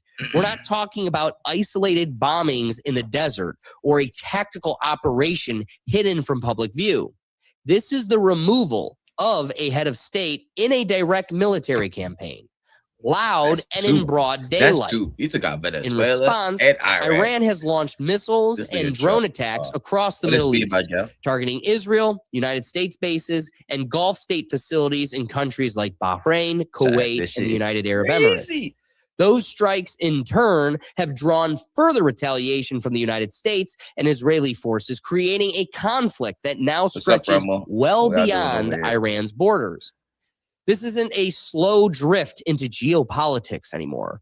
Iran has fired missiles at allied bases. U.S. diplomatic missions are on alert. And even Saudi Arabia and other Gulf states are weighing whether they should take military measures or not. The White House is publicly keeping the frame narrow, insisting this is not an endless war or another Iraq. Officials from the Pentagon and the administration say the goals remain limited. Disabling missile capabilities, reshaping defensive posture, and eliminating immediate strategic threats. But there is no firm exit timeline, and military leadership has been clear that the buildup continues, and as they also flirt with American boots on the ground. Meanwhile, global markets are reacting. The Strait of Hormuz, the choke point through which a significant portion of the world's oil and gas flows, is effectively disrupted. That alone has a ripple effect on energy prices, shipping patterns, and global economic confidence, far beyond any battlefield in the Middle East. And on the diplomatic front, what makes this even more complex is that just weeks ago, there were indications of possible negotiations between the United States and Iran on nuclear issues. Some Iranian officials signaled openness to fair talks in early 2026. But in the midst of growing pressure from hawkish elements and shifting strategies from Western allies, that diplomatic window effectively closed as military action began. So here's the uncomfortable truth. We're not watching a proxy war. We're not watching regional tensions from a distance. We're watching a hot conflict involving the United States and Israeli military engagement with targets inside Iran, and Iran firing missiles and drones back across the region. It's not hypothetical anymore. Tanks aren't just on the ground in a foreign desert. Missiles have intersected with civilian infrastructure. Oil checkpoints are in jeopardy, and multiple nations, not just the primary combatants, are already drawn into the firefight. And make no mistake, this is a war that could spread. Missiles have hit allied states. United States bases are under fire. The entire Gulf region is on edge, from Bahrain to the United Arab Emirates. This was not a war most Americans woke up asking for. It wasn't debated extensively in Congress, but here we are in a conflict that looks very different from yesterday's news cycle and may shape the global landscape for years to come. One which the president calls justified self-defense, but the question begs, does the rest of the world see it that way? What's crazy about today's topic is the public is going to be able to be the judge and jury for themselves, just simply, which has been the theme of today's entire episode. I say that because the unflattering beauty of living in the present moment is you get to have this front and center. You get to have a front row view of a war going on the other side of the world. So kind of to kick things off, I want to go to future president, Republican war hawk that keeps getting the toes kissed of both sides of the aisle and is a shill for God chosen personally. But anyway, Marco Rubio comes to the defense, and I want to see if you could pick up the little slip of the tongue as he brings up the reality of our situation. This operation with a very clear goal in mind. I haven't got a chance to see a lot of reporting. I don't understand what the confusion is. Let me explain it to you, and I'll do it once again as clearly as possible. Perhaps you'll report it that way. The United States is conducting an operation to eliminate the threat of Iran's short-range ballistic missiles and the threat posed by their Navy, particularly to naval assets. That is what it is focused on doing right now, and it's doing quite successfully. I'll leave it to the Pentagon and the Department of War to discuss the tactics behind that and the progress that's being made. That is the clear objective of this mission. The second question that's been asked is, why now? Well, there's two reasons why now. The first is it was abundantly clear that if Iran came under attack by anyone, the United States or Israel or anyone, they were going to respond against the United States. The orders had been delegated down to the field commanders. It was automatic, and in fact, it bared to be true because, in fact, the within an hour of the initial attack on the leadership compound, the missile forces in the south and in the north, for that matter, had already been activated to launch. In fact, those had already been pre-positioned. The third is the assessment that was made that if we stood and waited for that attack to come first before we hit them, we would suffer much higher casualties. And so the president made the very wise decision. We knew that there was going to be an Israeli action. We knew that that would precipitate an attack against American forces. And we knew that if we didn't preemptively go after them before they launched those attacks, we would suffer higher casualties and perhaps even higher those killed. And then we would all be. All right, let me test the think tank here. Rethink it. Anybody pick up the noteworthy moment in his speech there? Will? Ricky? No? No. No, I think I missed it. Yeah, he makes one great acknowledgement, which is, what's our question here? Why are we going to war? Why did you just kick off World War III? And his answer is, well, we knew Israel was going to attack them. That was going to cause them to attack American bases. So we had to attack them before Israel did. What? But that's our greatest ally. And as I told Will this weekend, it is crazy. We should get in line. We're stupid little Goyim cattle that need to know our place. Do not forget, don't you guys remember at the beginning of time when God ripped open the sky and was looking at all the variations of colored people, white, beige, dark? He was like, you are my favorite. God chose them specifically. So you shouldn't doubt when all your tax dollars and all your American men die at the hands of God chose them personally. So anyway, a little slip of the tongue there that I think really highlights what's truly going on here. But, if I really wanted to get a grasp of reality, the person I should really go to is the commander-in-chief. Mr. President, today, what did you have for us? We're having negotiations with these lunatics.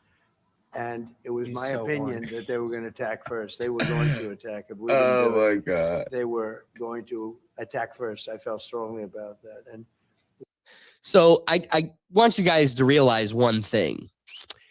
He's going to have to go to a legal battle against Congress because you just created a war without the approval of Congress. And his whole legal defense is this was out of self-defense. That's what the president has to take as his position. But we just said that Marco Rubio, the future president, just said, because he's worshipped by both sides of the aisle, king of the shills. The fact that he told us, we had to do this because Israel was going to attack and then they were going to attack us. Okay, that's not self-defense. You just told us it was in retaliation to our ally doing it. And then also the president just said, well, I had to attack because I had enough evidence to know they were going to attack us, and I wanted to be preemptive. Excuse me, sir, there is no operative use of preemptive. You can only be reactive in a legal defense of self-defense. Self-defense means there has to be an offense. That means you literally have to wait to be attacked, to do anything. So there is a full admission here by both sides. If your whole premise is self-defense, the president just admitted, I did this preemptively. Not necessarily. They've been chanting death to America for a lot of years, bro. Yeah, I've been hearing that. And you know what? How do I? Sure. But also people have been saying, I don't know, I'm trying to come up with the perfect example, perfect analogy. I think ants have been trying to topple over the New York City forever too. Look at the rats. The rats are what is a rat compared to New York City? It's like you're not. If we needed to do extermination, we could. This isn't a real problem. They're rats. Like great negotiators, great people that do this very successfully and have done it all their lives very successful. And based on the way the negotiation is going, I think they were going to attack first. And you can't think in self-defense. You have to know. You have to know there was imminent danger. But I think negotiations were going sour. They didn't like my deal. I gave them the best deal, the greatest deal. I don't think they liked it. So I nuked them. I took out their big daddy. That isn't the grossest thing that came out of the president these last couple days. I saw this clip and it absolutely threw me. So again, him and Pete Hegseth, the head of the War Department, they both say, we're not ruling out boots on the ground. They refuse to. Oh, thanks, guys. That's wonderful news. Recovery of the wounded and send our immense. We have at least 6 American service members that have been killed in these last few days. Love and eternal gratitude to the families of the fallen. And sadly, there will likely be more. Did you catch that? There will likely be more. And sadly, there will likely be more. Before it ends, that's the way it is. Likely be more, but we'll do everything possible where that won't be the case. We pray. So there's Donald Trump. I mean, I thought that was quite a statement, dude. Just straight up saying, like, yeah, they're dead and there'll be more. Likely be more. Brother. I mean, you are in a conflict. Right, but again, you're right. You're right. That naturally comes with any conflict. Don't say the truth out loud. But just like Ricky opened up with, it's all about framing, right? There's the reality of the situation, and it's the lens at which they create your view of that situation. Take a look at this. The New York Times, here's one headline. Iran says dozens are killed in strike on school. So, 1, no responsibility. Who did the strike? We don't know. Iran says, it casts doubt. It's like, this is the narrative coming from Iran, but do we really believe it? That authority dynamic compared to this other New York Times article where it says 9 killed, states it as a fact in Israeli city near Jerusalem after Iranian missile strike, naming the actor directly. This is very subconscious or unconscious logical manipulation that you don't even see playing an effect on the way you view this situation. At this point, I feel like this is all deliberate, bro. What? There's the simpler wording of the articles. Oh, yeah. It's all deliberate. It's not even. It 100% is deliberate, and that's part of the problem. Is then you naturally, because you've heard it so much, you draw upon these narratives you hear. Like, I heard that they say death to America. Here's what I'll say. I keep seeing videos of Christians getting spit on in Israel. Facts. At what point do I get to, like, okay, you found a video of some hobo in Iran saying death to America. I know an entire country that's living for free off of my tax pay. You are taking half a paycheck every 2 weeks. So that guy that spits on Christians in Israel gets to live for free. Free healthcare, free food, free schooling, all paid for by us chumps. Well, were you going to say something, Ricky? No, you're good. You're good. All right. I want to, so there's all these different opinions of the war and takes on the war. I want to provide a couple variability or variations of that. First, kind of a position that I'll always resonate with, a guy I like getting my political takes from in the news. I love listening to Dave Smith. This comes from Part of the Problem podcast. Be sure to check it out. Love him and Robbie the Fire Bernstein. Here is first Dave Smith's take, and then I got a little clip from Robbie the Fires. They got just 2 quick great points that I want to acknowledge. I think the thing that's really standing out to me, and it resonates. You know what? I got them out of order. First, I want to do Robbie the Fire second. So here's Dave Smith. Am I freezing, chat? Am I glitching or something? I maybe didn't do as good a job as I should have in the last episode of really making this point. But I think the fact that, because now, by the way, this has been verified by a bunch more reporting. Now, this is real. That after the Ayatollah was killed, Donald Trump, through his Italian negotiators, their conduit there, they offered a ceasefire. Like, Donald Trump tried to do the 12-day war thing and take another off-ramp. but the Iranians said no. And they've been responding for 36 hours since then. And the thing that's so, like, I think that's a really important dynamic that has shifted. I tried to make this point on yesterday's show, but I think it bears repeating, or maybe trying to make it in a better way, that, you know, when I said Donald Trump had changed the incentives for the Iranians, it's like, well, look, for all of this time, and really, obviously, this was demonstrated in the 12-day war, Iran has not wanted it. They don't want to get destroyed, obviously, right? But now they've created a situation where the Iranians go, dude, we can't do that now. You know, okay, it's one thing if you say, hey, we're going to bomb Fordo, or we're going to take out your nuclear sites, and then go, hey, you pretend to respond. Now let's make a deal. They go, okay, let's make a deal. But we're going to come in and murder your Ayatollah and his family. Now let's call a ceasefire. From the Iranian perspective now, they're like, no, then we know you're just going to keep fucking with us forever until you overthrow us. So now their self-preservation calculation is that we got to give you a black eye. We got to make sure, you know, some people die. Now, already since then, since this war launched, there's, I think, is it 4 Americans? Their 6 now. Central Command is admitting have died. I think a dozen or so other have been injured. I think 3 people died in Austin, Texas, in a blowback terrorist attack. Oh, is just that the other day?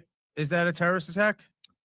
Well, I mean, look, I guess we don't have all the details yet, but he had an Iranian flag and I'm with Allah shirt on when he started shooting people up. So he's like, maybe it was motivated by that. Seems like a pretty likely indicated. But Iran really seems to not be playing around this time. All right, guys. There's that angle where they really don't have a choice at this point. You've created a situation where negotiation is entirely gone. And, you know, I've been getting this from inquiries from different people online, people at work, people in my personal life. And the position I kind of approach all of these things is it comes down to the individual people. Like, what do the people want? I mean, it's the same, you know, when we talked about Venezuela, one of the comparisons were like, what if they did that to our president? We'd be pissed. It's like, yeah, at the same time, half of us would like to have a swamp drained in our country. So, you know, literally half the country protests Trump every time he gets elected. So what does it mean if Trump keeps using as an excuse these mobs of people that are protesting the government, and then the government's killing their protesters, thousands of them, hundreds of thousands? We've got to go in and save protesters. When have we ever cared about protesters? Only when they further our ideals. So it's interesting that that's been our focus, but then nobody wants to acknowledge the mobs and mobs of people mourning the Ayatollah and finding this to be a call to war. I mean, this is a call to action. This is as personal as it gets. And the divide across the Arab world is much greater than we thought, or much greater than what the internet or propaganda and news portray to us. It isn't this 50-50 divide, or even majority of people that wanted this regime change. And again, I can't say I know the numbers. The way it continues to shake up, it seems as though the majority of the people aren't thrilled that this happened. So one last piece I want to at least address to fully flush out the opposition. Here's now Robbie the Fire from, again, Part of the Problem podcast. Definitely got to check it out, but I think he makes a great point too. I think the thing that's really standing out to me, and it resonates from your comments on the last episode, is just that Donald Trump is now the old Republican Party. It's all the people that we voted against and had no interest in as the, you know, establishment politicians are the people that are taking a victory lap on the news stations speaking for Trump. And you're like, This is what Trump was here to do, is to thwart you guys, because we all hated you guys and we hated this stuff. And now we're back. You guys are in full control. I was listening. Come on. when he's talking about briefing Donald Trump the day beforehand. And I mean, the way he's selling it is almost like Ted Cruz went in there, pulled up his pants and showed him who's boss and said, here's what we got to do. And Trump went, yes. And you know what happened in the elections? We all voted against Ted Cruz because that's not what we wanted.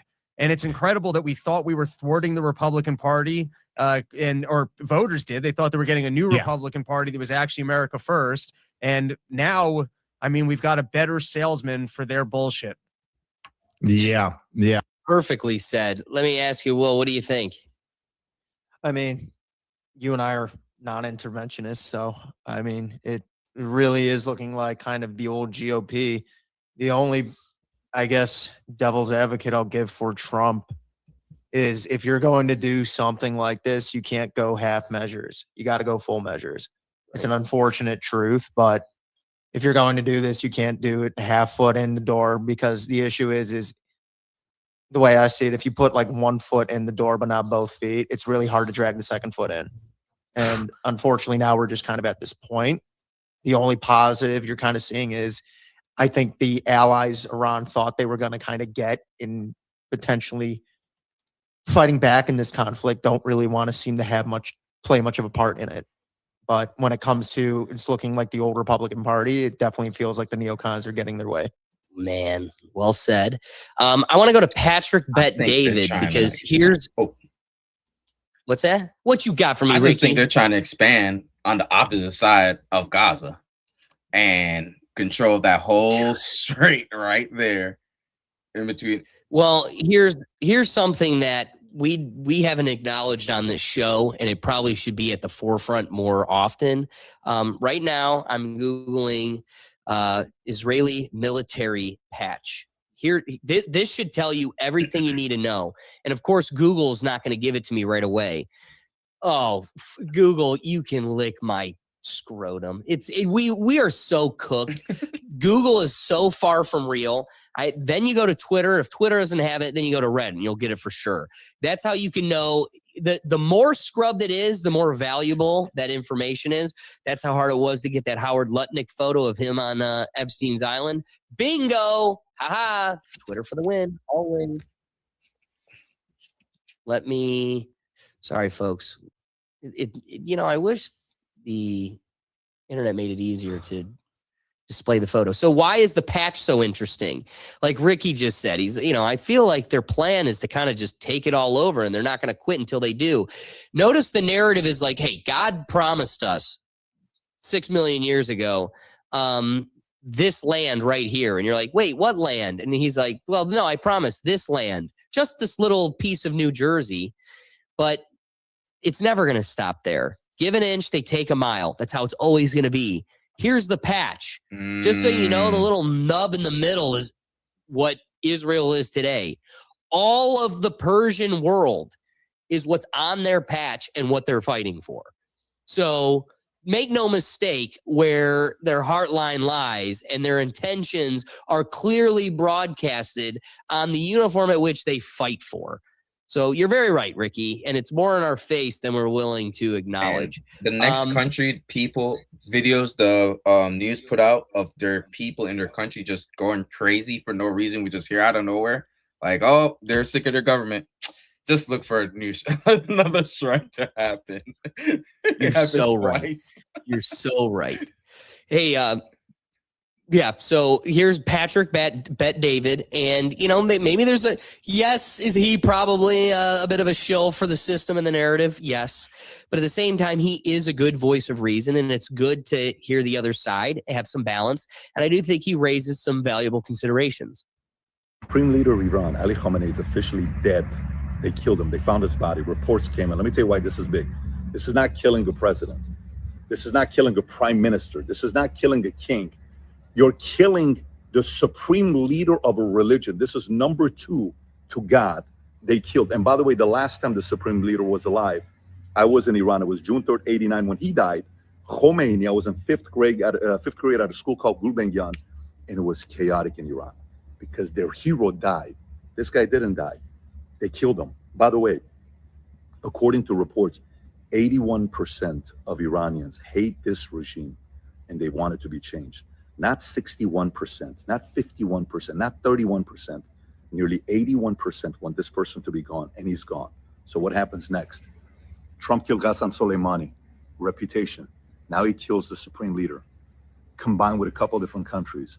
How many people are on IRGC side? How many countries? Maybe a handful? Who's supporting them? Who? You don't think people are sitting there saying, well, about 180 countries are against you. Why? Because how many countries go around the world saying death upon America, death upon America, death upon infidels? Who says that? You don't think the president and his team wanted to negotiate with you guys to say, just say you're never going to have nuclear weapons? No, just for 3 years so you can be out and then we can get another Biden in and we can go out there and do all that stuff. So look, whether you're not happy about this because you're an anti-war person, which I totally get. No one wants war. I lived there as a kid. I saw people dying and no one wants that. It was the most, anxiety, panic as a little boy. Nobody should experience that. Till today, certain, sounds still get me because I go back to being a boy and I was in the U.S. Army here. Nobody wants to see this happen, except maybe if your name is John Bolton and Lindsey Graham. But for everybody else who is wanting the world to be a safer place, if this gets quickly like this and everybody else sits around and says, hey guys, they're about to kill you and your kids and you, who's next? Let's just work with these guys. What do you want to do? Guys, we're done. Surrender. Put the flag. We're done, guys. What do you want to do next? Let's make it work. Let's your people go elect somebody they want as a president, whoever it is. Wishful thinking. Let's go back to having good diplomacy. Let's stop being the agent of chaos in the Middle East and let's make it a safer place. So, very interesting day for me. It is. Well, because I'll never forget June 3rd, 89. Never. I was 10 years old, about to be 11. So a great day for a lot of people that feel liberated. And none of this would have happened without President Trump. Many presidents have talked a big game. None of them had the brass to make the decision. You got to give him respect. While he's in the heat of moment with everybody saying you shouldn't do it, you shouldn't do this, they planned it out different than the way they did Venezuela, and they got Khamenei. Obviously, let's see what happens next. They could retaliate, but I think we will see fairly quickly what their next move is going to be. So a guy with a more personal perspective, kind of living in that area, living through some of these regimes, but then also, a financial support for the president. Will, what do you think of his take? You buying it? Yeah, I mean, look at the way the Venezuelans kind of reacted to what was his name, Maduro. Yeah, it's like I give Trump his flowers in the about his first presidency and his second presidency. He's not afraid to go full measures on situations like this, and you have to. If you're going to do something like this, it's got to be thorough, it's got to be quick, it's got to be efficient. You, myself, and I'm assuming Ricky as well, we're non-interventionists. We would prefer that this country didn't use our tax dollars for reasons of this nature. Thanks. But if you're going to, make sure it's swift, make sure it's efficient, and make sure we do not want a prolonged incident in the Middle East. Do I see this becoming a super global conflict, which I think is on the back of everybody's mind? No, but that's knock on wood wishful thinking. We just got to kind of wait and see. But the one kudos I'll give them, and whoever planned these out, same thing with the Venezuela thing. It's efficient and very calculated. But you can't half measures these things. You can't, like I said, when you put it's like when you jump into a pool, you put 1 foot in, you get cold, and then you're afraid to put the second foot in. It takes almost longer. But when you just jump into it, like you've kind of planned You're out, in just it. You're jumping committed, into yeah. the pool, you're in it. It's easier to kind of get through and weather the storm. So that's what I'm hoping for is going to happen here. I can appreciate that. Great take. There's two kind of arms to my response. I can appreciate the perspective Petrovic David brings. It's a unique one that we don't have personally, so we can kind of live through his lens a little bit. But there's a couple realities omitted from his position or his response that, upon learning, kind of shapes my perception of the whole thing. When you look at the timeline of Iran, the fact that we went in and toppled the government and was like, you're going to install a democracy. And then we didn't like the democracy. They voted somebody in. We didn't like it. So we toppled that person. And then, they elected the Ayatollah. Okay. How much? Then we killed the Ayatollah and we're like, let us reinstill democracy. We promise. It's like, no, it's kind of like what they do here. They want the will of the people insofar as the will of the people is their agenda. Once they don't coincide, they just start ignoring the will of the people. So there is a lie when they start throwing the word democracy around. But an interesting perspective that Patrick Bet-David brings that I don't think we all can actually know. We're not the ones taking the census. We don't know what the will of Iran is. There actually was an election held, so we can't even look at the votes. So it's interesting when he starts quoting and like really hammering. It's 81% of people that wanted this regime toppled. And you know the media, because they're invested in this, are parroting the same numbers and hyperinflating the majority of people that wanted this regime change. And it's one of those, here's what I'll say. Or not. If those are the numbers, then your analysis is entirely right, coming on YouTube. and I support it. But I don't believe those numbers. There's no way of me confirming or knowing. We're not taking the census, and I'm just supposed to believe the media written by God's chosen people that is the number, that is the lens I'm supposed to view this. So I'll say, if he's right, if 81% of the people wanted this regime change, then this was great moment in history, and we're going to change the world for the better. But if that is a twisting of reality and it is a 60-40 or 59, 51-49 type split, then that isn't ours to decide unless it was a direct threat. Now, there is an interesting thing here. Everybody knows Barack Obama is known for saying that the government seizes tragedy as an opportunity to get policy through that they normally would struggle to. They can do it quicker and at more effectively, so at a higher mass of policy creation through tragedy. The fact that people within our central intelligence, and to the point where I had 3 people at work today, an ex-military guy, a woman that works deeply within the federal government. She was a federal security officer. The fact that people are telling me at work that they heard it through their, nobody's on the central news network anymore. Everybody is getting it through their own either personal network, people they know, or the independent interweb of information. People are getting it from different corners of the internet. But the consensus is that, and I really implore people to go check out Sean Ryan. There's this woman, I wish I could find her name, but one of the more recent episodes, he has this lady from the agents, the Central Intelligence Agencies, and she is brilliant. And she was like, screw the Epstein stuff. The thing that we need to make the public the most aware about is that our government knows that there is about 180,000 sleeper terrorists organized within the country right now, and they are waiting to deploy a massive domestic terrorist event. And I personally, I believe it's all conjecture. I'm going to pull a page out of Candace Owens' podcast. This isn't fact. This is my personal opinion, and this is my podcast, so I'm allowed to have it. But my opinion is they probably are letting this thing fester, so that way we haven't felt the tragedy of remembering a 9/11 in too long. And they need to remind us, they need to humble the American public that we need to have those fears in our heart, and that we need to look over here, look at the birdie, swat. I believe this. And this is exactly what they're going to do. We're going to totally forget about Howard Lutnick laughing on Epstein Island, and we're surely not going to fight going to Iran if we allow a sleeper cell network to attack us internally. And so this may never happen, and you can write it off as just conspiracy loony crap as always.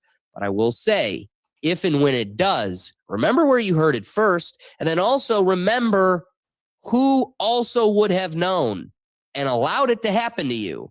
So I think it was Benjamin Franklin that said, those that forego what is it? Account. Oh, now I really want to. I gotta have it now. Benjamin Franklin safety. Vote, y'all. Is World War II? Is World War III coming? I'm gonna say it. It's World War III coming. Vote. The famous quote: "Those who would give up essential liberty to purchase just a little bit of temporary safety deserve neither liberty nor safety." And it is a crazy reality that we're marching up. A couple things though, maybe there is some weight to Patrick Bet-David's number. 80% of the 81 people wanted this regime change. Check out how crazy this is. The Ayatollah's regime taped an American flag at the entrance of a major Iranian university and watch all of the students go out of their way to respect the American flag and not step on it. In Iran, the American flag was. Look at this. Like you're going to see people like literally stop and go around it. So this governmental attempt at look at this. Leave it. That is pretty fascinating. Yeah. Like you don't get that in here. an American university, they'd start dancing on it. Yeah. But an Iranian university, there's enough respect Sad, to bro. truly avoid That it. is so sad. You're right on that comment. Right? It's crazy to think about. But I want to ground us in a little bit of reality because part of living in this present world is getting to experience war in 4K just from your couch. So here is some missile bases in the UAE, American bases that were struck by missiles. A couple bongos, that brings some peace to the whole situation.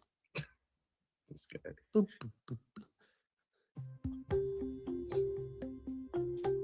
boop. This is crazy. Just casual. What I keep thinking about is imagine being like this guy's just driving down the street. He's driving to work. Or the people that are in a luxury hotel watching a luxury hotel across the street get wrecked. I do have one thing I'd say about Iran, and I'm just thinking. Here's Bahrain. What's that? Right, like I'm thinking again. Look at that whole hotel. If you're Iran, you were hoping that after the initial attacks, you would get not just sympathy from their allies, Russia, China, but support, on the ground support. And both, to no surprise, both of them decided we'll give moral support, but we're not putting military around them. At some point, Iran's going to run out of resources to continue this skirmish. Probably. They just. I could imagine that's definitely,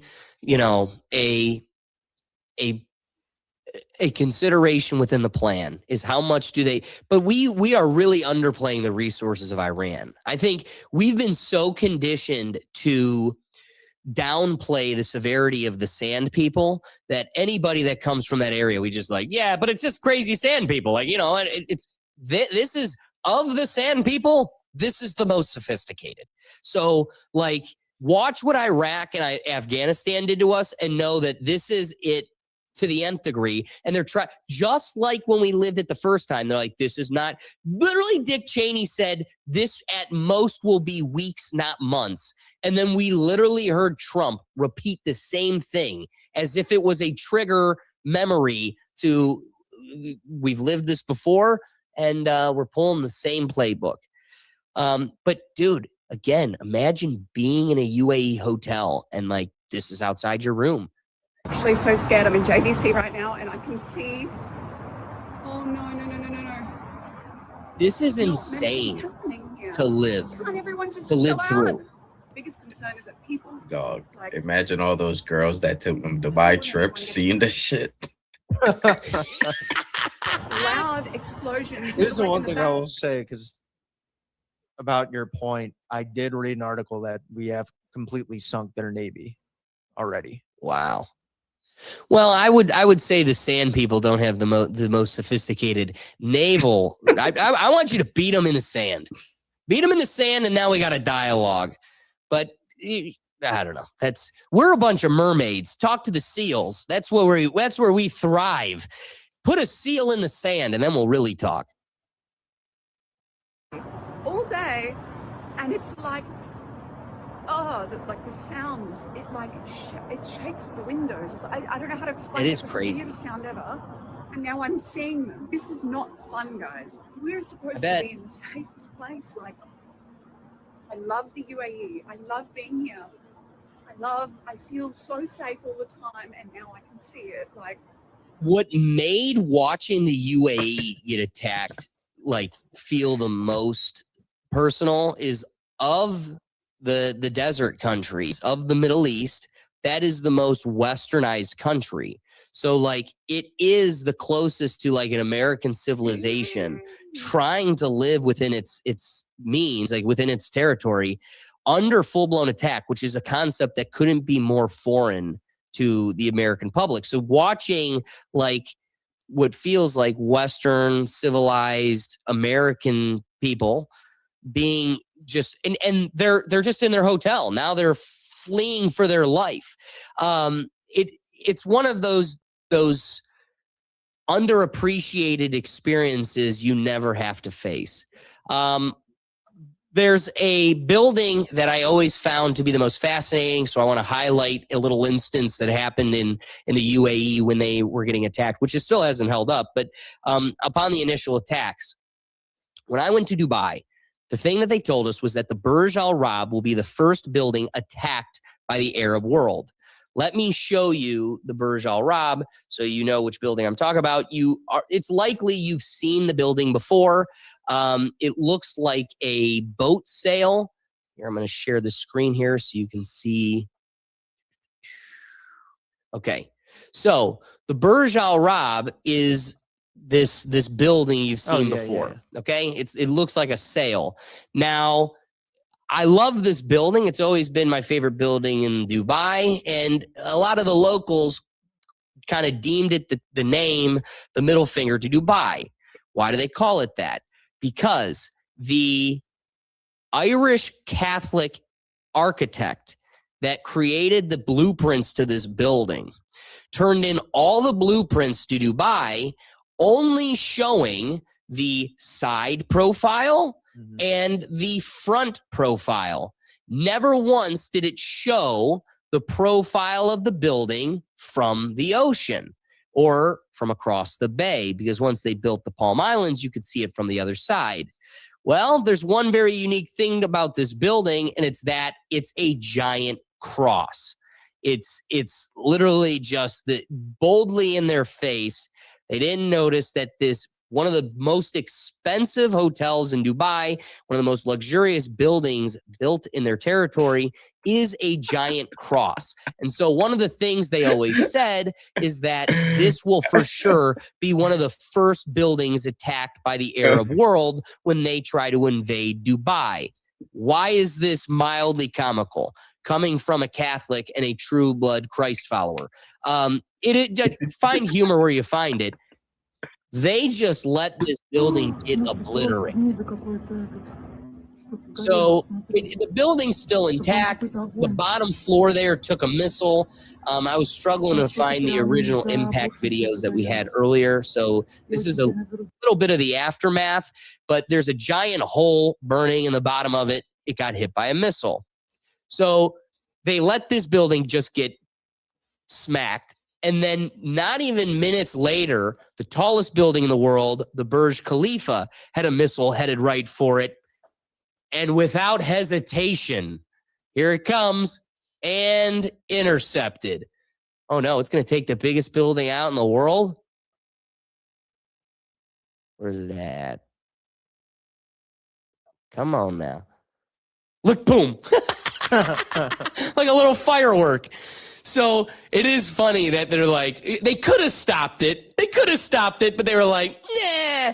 Oh no. Did the big cross by the Irish Catholic get hit? Oh, too bad. Well, you're definitely not getting the tallest building in the world. I just love the very quick intercept. The technology we have today is just fascinating. I really don't have much else. Hey. We could bore each other for hours with the videos of the people cheering, the people crying, the attacks. It's here, it's developing, and I don't think it's going away. Whoops. Ricky, let me flip it to you. Any wrapping thoughts? Hey, I feel like the sand people that run America, the one that run America, because they're all the Middle East, so they're all cousins.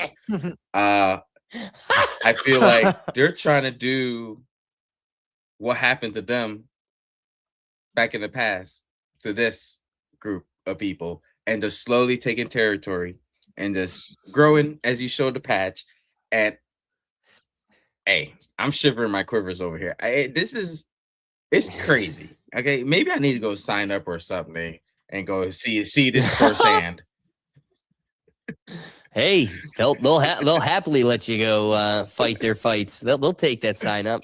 I do want to, I for the sake of clarity, Candace Owens' clarity, I do need to point out that they want to be ancestors of the Sand people, but we need to keep them humbled in the reminder that they are European descendants that have wiped history and lying about their actual ancestry.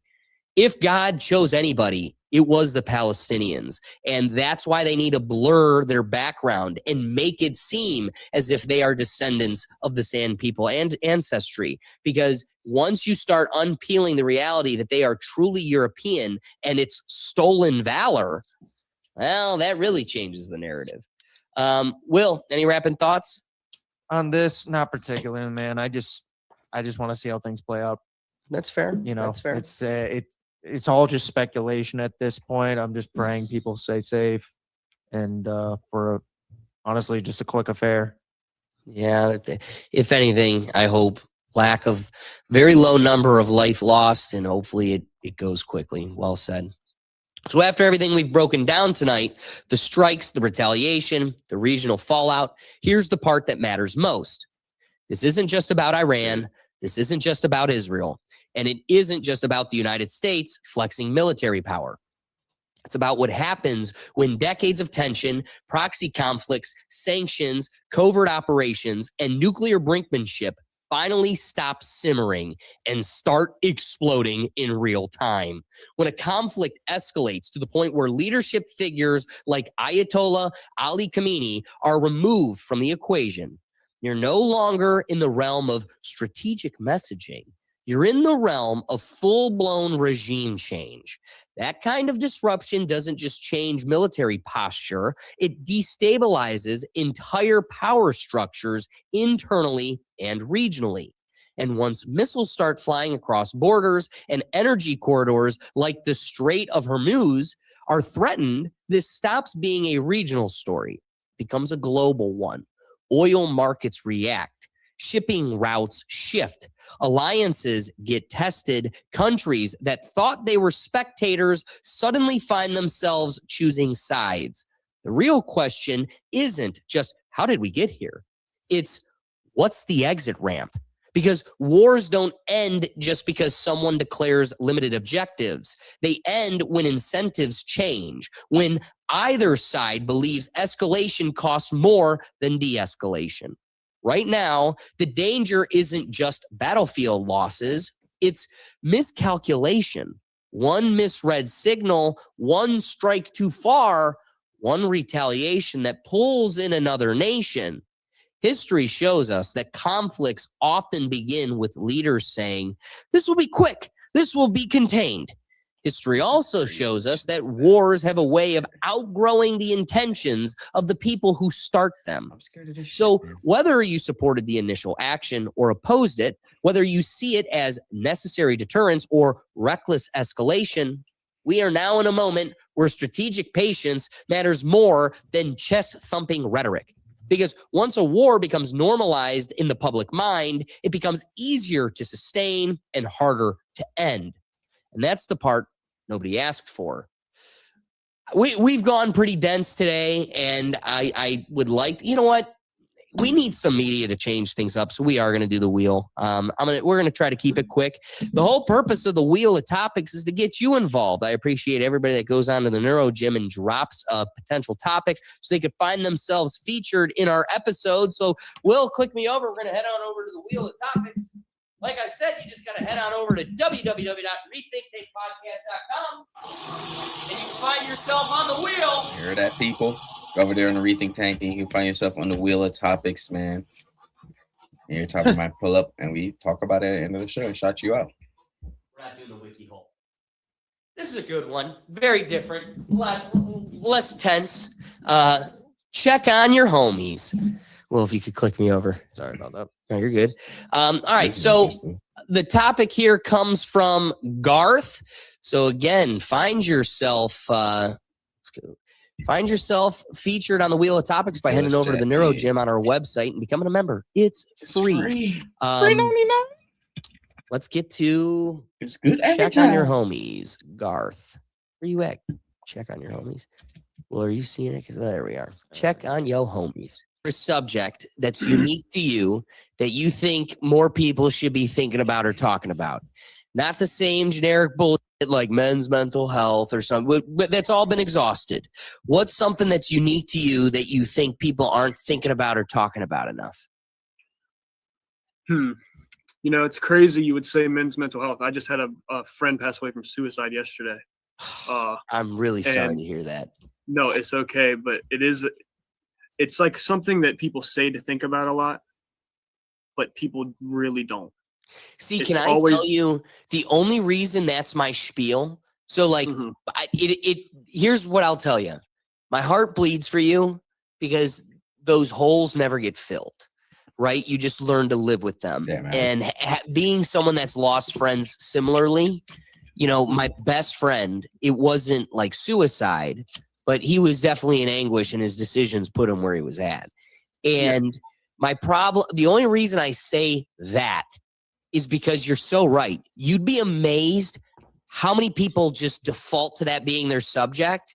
And it's like, you naturally want us to talk about that, but you've never thought about it. That's why you're telling us to think about it. So that's the headache is it's like every person tells me that's what the subject should be.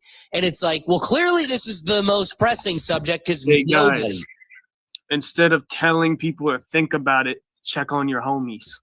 They need it. Do it. Do the work. That's the subject. Check on your homies. Check on your homies. Don't just talk about men's mental health. Do the work. Ooh, I love that. Now, because this is a solid subject worth peeling back, what are some things you would suggest are practices or you know, maybe habits that one should implement with their crew? You know what? It's hard to have a crew after you grow up. When you get moving, everybody is, you know, kind of sailing their own ship. Yeah, living their own life. Yeah, exactly. But every once in a while, man, you got to just remember to dock your ship at the same island and have a couple of brews, chill out, talk about life, because that keeps a man sane. We act like we don't need it and we're comfortable in our lives, but at the end of the day, we just want to hang out with our boys, and that's forgotten in time. And we get lonely even when we have people. It's so true. Boys are gone. And being vulnerable. Like, it's one thing to share a space. It's another thing to be real. Exactly. And if you ask real questions, you're more likely to get real answers. So don't be afraid to be real with your boys. Man, I love that. Hey. Preach. I got to ask you guys, any thoughts you want to add to it? Right there. Yeah, man. I don't need to add anything. Yeah, that's to a that. lot. Dude was speaking nothing but facts.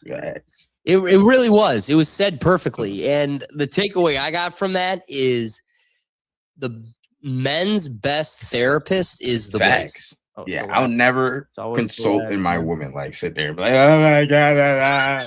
Like, I'll never do that. But I'm with the homies. I'm like, bro, man, fuck this shit. You know, this happened, bro. And they would just sit there talk or be like, bro, shut the fuck up. You ain't gonna do nothing. Like, but I hear you.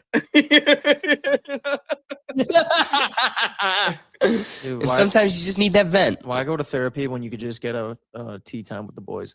Ooh, you know what I mean? That's when the real work is done, at the tea time. That's literally doing the work. See, it's right. I seen something that says men insult men. I think you said it last week or some. I don't know. Men insult men and don't mean it, but women compliment women and don't mean it.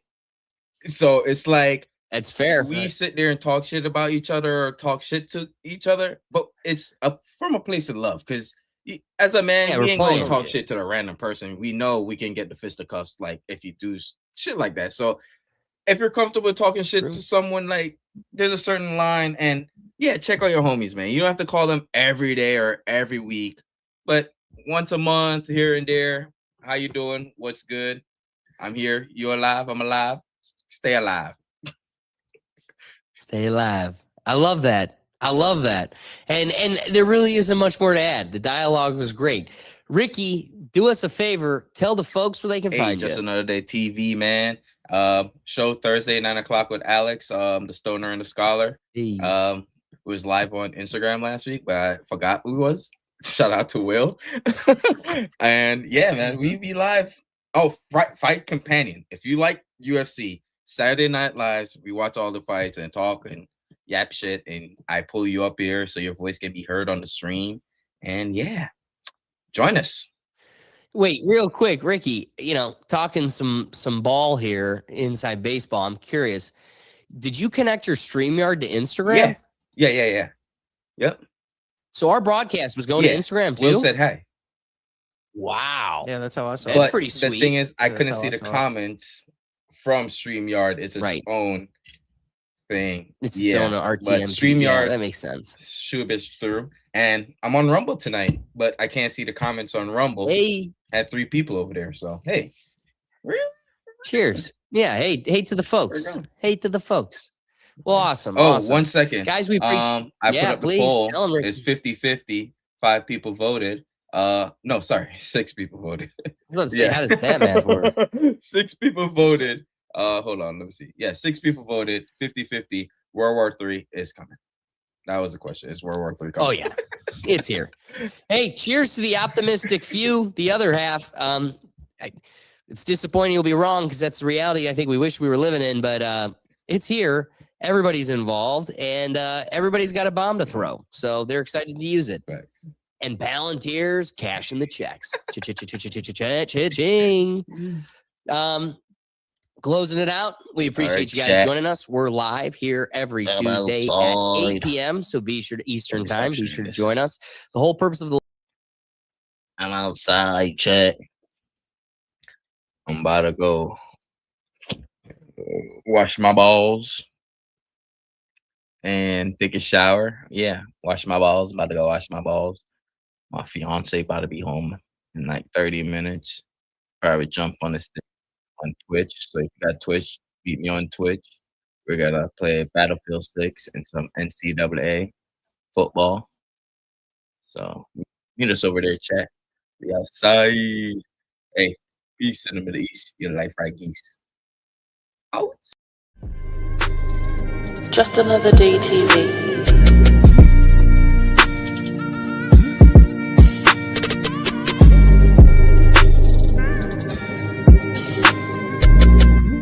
Just Another Day TV.